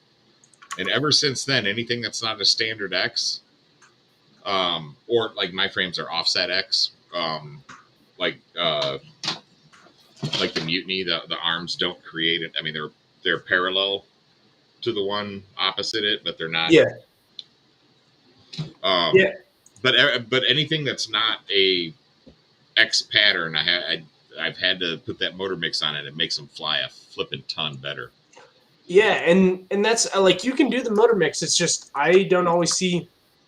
Well, no, I'm not saying instead of CG. I'm saying in addition to. Yeah. So what I'm saying here is just like that. These lines aren't necessarily where the arms will be, right? Like the right. arms might be something like this instead. But Well, right. Well, I mean, the angle of the arms don't matter as much as where the placement of the the motor itself is in relation to the flight controller and everything. yeah. Well, and that's the thing is like your flight controller, technically speaking, your flight controller could be back here if you really wanted it to. It wouldn't matter a lick. All the flight controller does is has sense. All the gyro does is just has sense relative to itself, and it's just an angle. So on each axis, the gyro just knows how it's rotating relative to itself. That you could, technically speaking, if the arm was indicative of the vibrations that the rest of the quad was seeing, you could set your flight controller out here on an arm, and it would theoretically fly the exact same. Of course, it's not how our quads fly. It would be hard. It could happen, but my experience has been that if you give the flight controller the information necessary to make adjustments for the differences, it has an easier time of doing it. True. There is True. like if you were to put the flight controller on, and I've flown a quad where I had the flight controller all the way in the back, and it did not fly very well. I mean, it flew. The pitch was wonky. I had to tune pitch quite a bit, and I had to change my rates completely, just because the flight controller being on the back of the fulcrum, I don't know if it was having trouble dealing with pitch. Yeah, and that's the weird thing why I am really glad they changed it to actual rates and not Betaflight rates, because that used to be a ridiculous problem if you were used to tuning 5-inch and then you started flying micros. It could be, you could be like twice as high on your RPMs to get it to feel the same, or your degrees per second to get it to feel the same, or you could be like half of it. And now with the actual rates, it actually feels close, like comparable. But yeah, it's all interesting. My guess with regards to that quad you were talking about was the that particular area had different vibrational. It was seeing different vibrations. Well, it was the 6-inch Nemesis. It's possible. Where did it go? Here. But when I first built it, I didn't have, all I had was standard stack screws, and it's only 18 millimeter spacing. So it's offset where it's 25 mils on the front, and then well, you can see the bottom plate, right? So it's 25 mils on the front, 18 mils on the back. So I had trouble trying to get a flight controller and ESC to fit with standard stack screws. So I had put my flight controller on the back with my VTX. Now, the heat from the VTX may not have helped. But I mean, I generally don't run higher than 200 milliwatts anyway. But I'm one of those people that knows the value of, or knows what happens when you run electronics at 100% of their maximum ability for long periods of time. Any electronic, like any VTX is going to last longer at 250 milliwatts than at 1 watt. I mean, that's just statistics at its finest. Well, and like my company does the same thing. Like the motors that we use to move the robots in our equipment, they're industrial rated robots. They can lift, I think it's like 200 and something kilos, but we're actually only lifting probably maybe 40 kilos at any given time. Yeah. 50 kilos, so 25%, 30% of the total range, or sorry, of the maximum range of the motor. And we also do things like they created algorithms for when our robots are moving from one position to another. Obviously, none your axes. We use different speed, different pulse per millimeter and different speed robots. They're all AC servo motors, but some of them we use timing reduction, stuff like that. But they don't all move at the same speed, and then even if they did move at the same speed, the distance that each one needs to move from place A to place B is always different. So you're always going to have one axis that has to move longer than the other ones. Mm-hmm. So what they do is they'll move the longer axis at the 100% speed, and they'll slow down the other axes until To match. they call it multi-axis synchronous control is what they call it. So all of the axes arrive at the destination at the exact same time, which reduces the output of the shorter movement motors. Because if you move those at 100%, you're going to get there faster, but there's no need for it, seeing as the other axis isn't there. Yeah. Right. No, that makes sense. That's just an optimization problem, right? Yeah. Yeah, and I mean, it looks a lot better when you're looking at it too. To be honest, It probably does. It probably looks like when you're watching nice them run. It looks like how like a human would do that movement through the air as well. If you guys, so I work on semiconductor equipment. I know you guys I've told you guys that before. Semiconductor manufacturing equipment. My company makes machines that Intel and Samsung and everybody use to make their chips. These things move 12-inch silicon wafers that are approximately 1 to 2 millimeters thick. Moves them through the machine at roughly 300 and something wafers per hour. Damn, that's fast. So these robots, and we have a tolerance of, I think, our a hundredth of a millimeter. No, it's a thousandth of a millimeter. As far as teaching is concerned, we will teach to. Let's see. Our motors can control down to 1,000. When we're teaching position data, we have to be at 0.03 millimeters of center on both X and Y or X and theta axis. So it's pretty tight specs to be doing it repeatedly, like millions of wafers a year, just constantly working. And the machines I started working on 20 years ago, they're still, like, I set up a plan to refurbish them. We've still got machines that are 25 years old out there right now running to 120 to 150 wafers an hour. And it's just the reliability of these machines is incredible. The only problem I have with their engineering is maintenance access for some stuff, and a lot of my complaint is I'm a 6'4" American, and the average Japanese person is 5'6". So they design for workability for much smaller people. I can train really well though. The new machines you really have to crawl into because they've got 6-7 layers of robots on the inside that you have to maintain, and they're all separated by plexiglass. So you really have to crawl inside the machine and undo a lot of stuff and reach in some really awkward positions. So I'm glad to be out of that and teaching people how to do that shit. Nope. Now twist and contort your leg and step over it.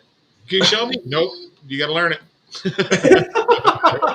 It's a solid excuse. But no, I really enjoy that because, I mean, for 20 years with the company, I had been one of the guys. We had this we called it the Guru Net, right? We had it's basically just a group of the most experienced people on any individual piece of equipment in the company, and we had five generations of product line that I was expert on for that. So I was constantly getting called and sharing information, experiences that I'd had. I mean, I managed two, I was a lead engineer for Dominion Semiconductor in Manassas, Virginia. When they ramped up, it was IBM and Toshiba, and they had 80 machines in the factory that I was responsible for. And then we removed all those and then put in the 12-inch equipment. And then we could, because 12-inch equipment's bigger, we could only fit like 56 of them or something in there. But I managed that and 20 employees for 13 years. Micron ended up buying them out in 2001. So it's a Micron Technology, Virginia now.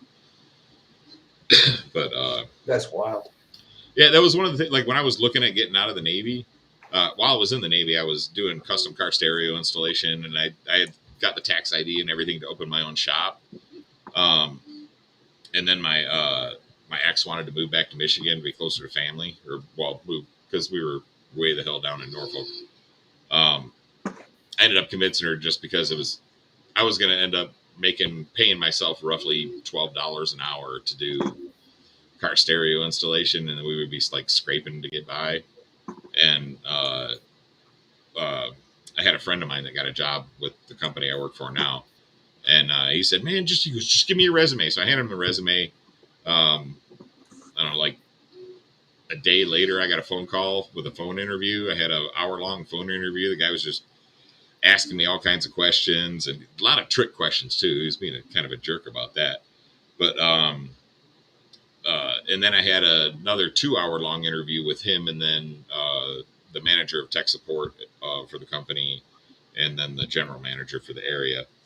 And man, they FedExed me an offer letter the next day. So I had my first interview was on Wednesday, second interview was on Thursday. Friday, I had my offer letter in hand. Friday was the day I got out of the Navy. I started working for my company on the following Monday. Wow, that's crazy. So since I've been 19 years old, I have been without a job for no longer than 2 days. And then, well, even before that, and I took 2 weeks off. I was an assistant manager at a car wash in Michigan before I went in the Navy, and I took 2 weeks off from there before I went in the Navy. But yeah, I've had at least one job since I was 14 years old. So I had a 2-week gap in between when I totaled my car, just having to shop for another car. But other than that, I've just been busting my ass. I'm freaking too old for this shit.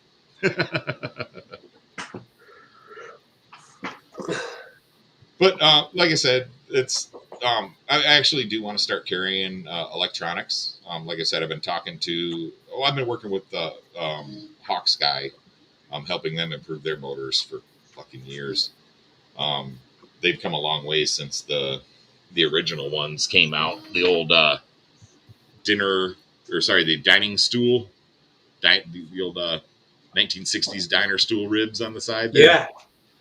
Yeah. I've been trying to. I've been asking Kelvin, hey, is there any way I could bring back the turboprop look? Dude, I want him. I want him to do it right though, like my way. And did you see what Umaga did with his motors? What do you think about that? Oh, I fucking love it. It's awesome. Creating the gap for airflow in there is freaking genius. I don't know if it's airflow. I think it will. I think it will be. Did you? I mean, I think it could help. So I think you would need to machine the spoke. I mean, he does have curves in them, but there's no angle to it to actually pull air down. I don't think that was the intent. What I think it was pure structural. Pure structure. Think so? 100%. Here's the interesting thing. Why? Because I did, when I was designing flow motors, I went through I probably have something around 30 different motor designs. No shit, that's a lie. I probably have close to 50 different bell designs where I was just playing with, just concept. Like as far as crazy weird stuff as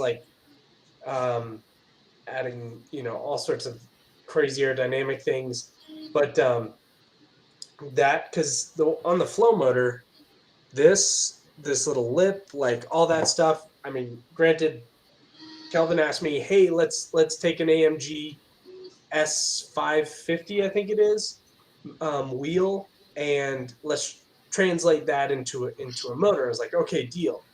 And so we did that. That is about 85% of motor designs out there are from rims. Yeah, and it's so translatable. So No, it's take I it. have no qualms with it at all. But I think it makes our motors look the beautiful. one with Umagod, I'm almost positive he was trying to get to a weight reduction, but he need like you if you're doing that light of a rig, you can't have you need a taller rim structurally to make a lot of that stuff work. Um, and that's what I think he did. Yeah, I think he just realized, well, can we take out from these little bits here? I think, but I've been actually, um, you know, talking to Kelvin to see if we could do something not quite like the Umagod, but with an Unibel, like a Unibel flow, you can do a lot of cool things. I was like, man, can we bring the turboprop wheel look back? And The one that I'm looking at, or the one that I'm working on, is uh, also looks similar to a rim, um, but it is also going to be Unibel design. I like the Unibel design. It's going to cost a little bit more for machining, yeah, but it's a more durable freaking design. And I'm not sure that all of these companies are using the 7075 aluminum that they say they're using, but yeah. I think there's a lot of 6065 being thrown in. If it's 6065, So it might be 6061. So we ran into that.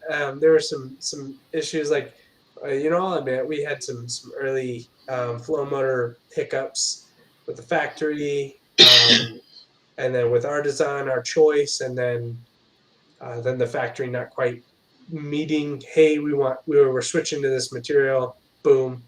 And they didn't quite get the message or the switch to the right, thing. So we had hiccups right at the beginning.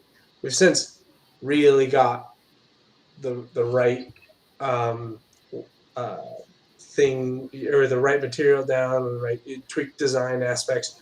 But shit, did it take a while, man? dude, the first motors I had made were those Dining Bell motors, and when I spec'd them, I told them, I just, at the time I was just like, yeah, it's steel shaft, right? And I was naive. But they put fucking pot steel, No, fucking so they were shaft. brittle as all hell.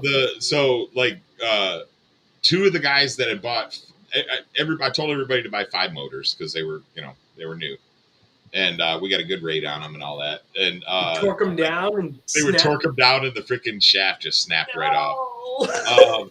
And then the ones that once a couple of guys had done that, we're like, okay, well, just don't over torque them for now. And I started talking immediately to the motor manufacturer, and we talked a little bit more, and I asked her, I said, well, why did you use fucking pot steel? Oh, well, you only specified steel. She said she goes, I should have recommended stainless or, and I was like, Tool steel? okay, no, well, I mean, it was at that point, and then the bearings started going on the ones that the shafts weren't fucked up. So, and I looked at them, and they just used some crap ass Chinese bearings. And I told her, I says, look, I says, if you guys create, I had a really long discussion with the engineer and the salesperson, and I told him, I says, look, I said, quality is what sells, right? I said, you could make a cheap motor that looks good all day long, but right now, I said, everybody that bought my motors, I can tell you right now, they're not going to buy another Hawksky motor because their shafts snapped before they even got a chance to use them. And then within 4 packs to some people 12 packs, depending on how rough they are on their motors, the bearings would start to make noise. And so they ended up coming back and replacing that whole order for free. They even paid for the shipping. Wow. They upgraded to the stainless steel shaft. They upgraded to EZO bearings for us. Those are now unnecessarily pricey. They upgraded to NMB bearings for us. The 3rd generation ones, that I told him, I says, look, just get EZO bearings. You can charge. I said it's going to cost you. I said, what does it cost you more per motor to use the EZO over NMB? And she came back and it was just something ridiculous. And I was like, it's less than a fucking dollar when you're buying bulk. Why are you not using that? Increase your price $1. That is a selling point that is worth $3 to a lot of people in the industry. Yeah, so they you started. You can find EZO, like EZO now. They've jumped up in price in the last 3 years to like honestly an unnecessary degree. There's now similar quality Japanese bearings that are nearly equivalent that are like $1 less. Yeah. But no, it's crazy. It's crazy. Well, I actually was looking at THK because THK produces most of our robot bearings that we use. I can't remember what we use.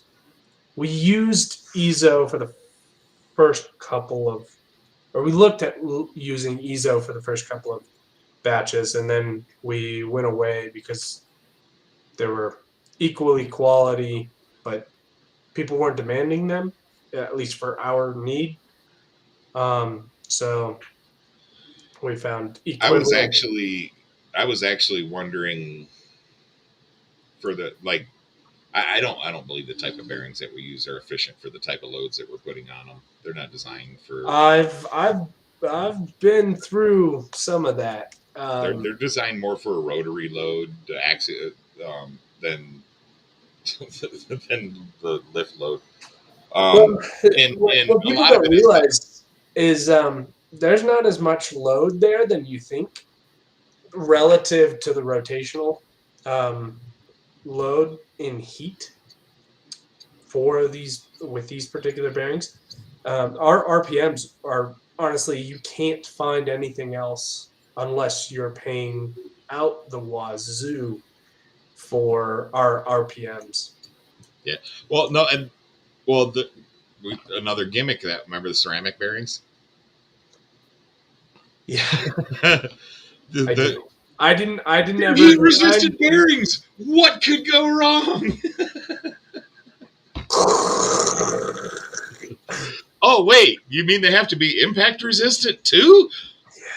Oh man, no.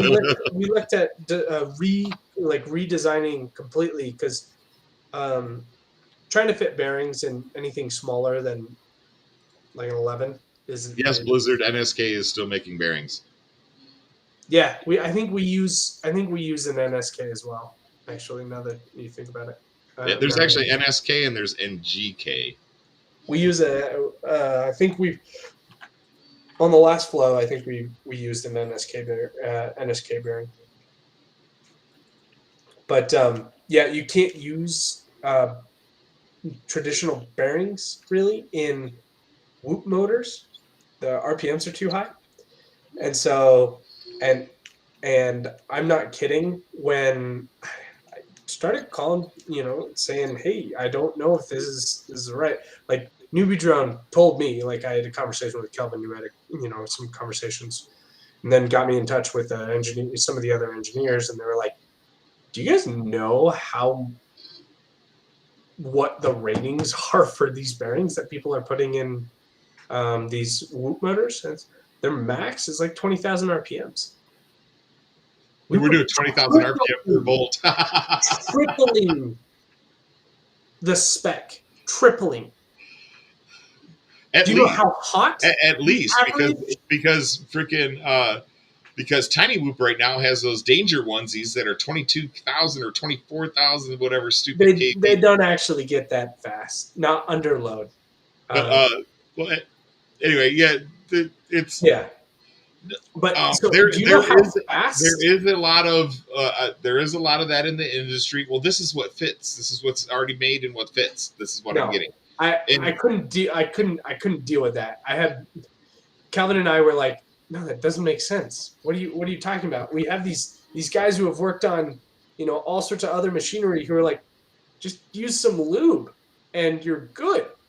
you know, bushing, good quality bushing and a lube, and that'll outlast your whole frame anyways. What are you talking about? And it was like, sure, it's cheaper anyways. All right, great. But then we kept talking because we were thinking about completely restructuring what we were doing inside the actual motor. Do you know how hot those potential like inside the bearings were getting if you're using those kind of bearings outside of their spec? Just guess. 200, 220. C? No? Like 300? Oh, dude, you can't. Really? Like 500, 600 maybe? It's 400. That's nuts. They were like literally smoking. Wait, if you put your typical traditional oil, you're smoking. Wow. That's nuts. We played around with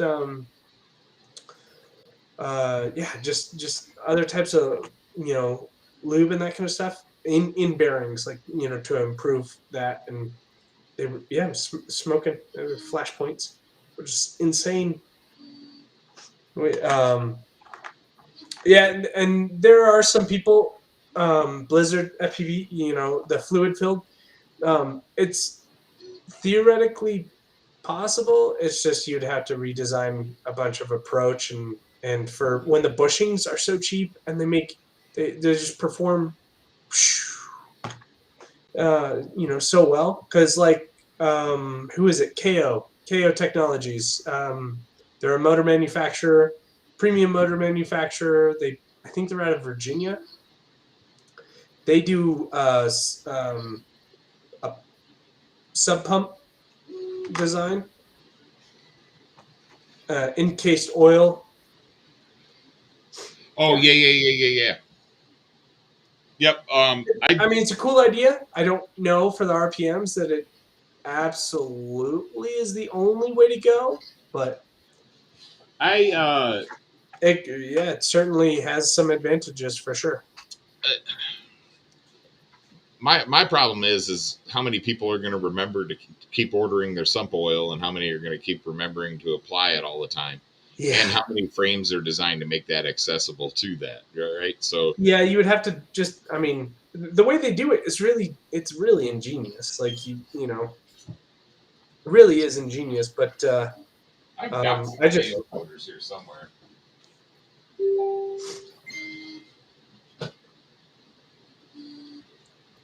Like that's the Heinen brothers, right? I don't know. Heinen. But I can tell you a story after we get off stream about that. But yeah, it is about time to get off, guys. It's about 10 minutes to midnight where I'm at. I do have to get up at freaking 5:45 in the morning and drive to south of the city to give a training class. So yeah, I've got to finish up a little work here, but so yeah, it's been a pleasure. Always love chatting with you, man. Always. It's great having you on, man. Yeah, we definitely got to have you on more often. There's so much stuff that in the industry that like I want to hear like more about what we talked about in our messages earlier. But yeah, again, we'll get there. I honestly I want Dan's input as well with some of that stuff. I'd love to hear. I do too. I'm a little bummed he's been dipping out lately, but he's got a lady friend that he's been dating for a little while. She's in the house, so I can totally understand. Yeah. Well, and his daughter's got to get up early for work in the morning, and he's on the East Coast, so he's an hour ahead of me as well. Yeah. So, but yeah, definitely good talking to you guys. Peace out, Rat. Blizzard, thanks for hanging around. Marcel, take it easy. Zach, thanks for stopping by, bud. It was a great show once again.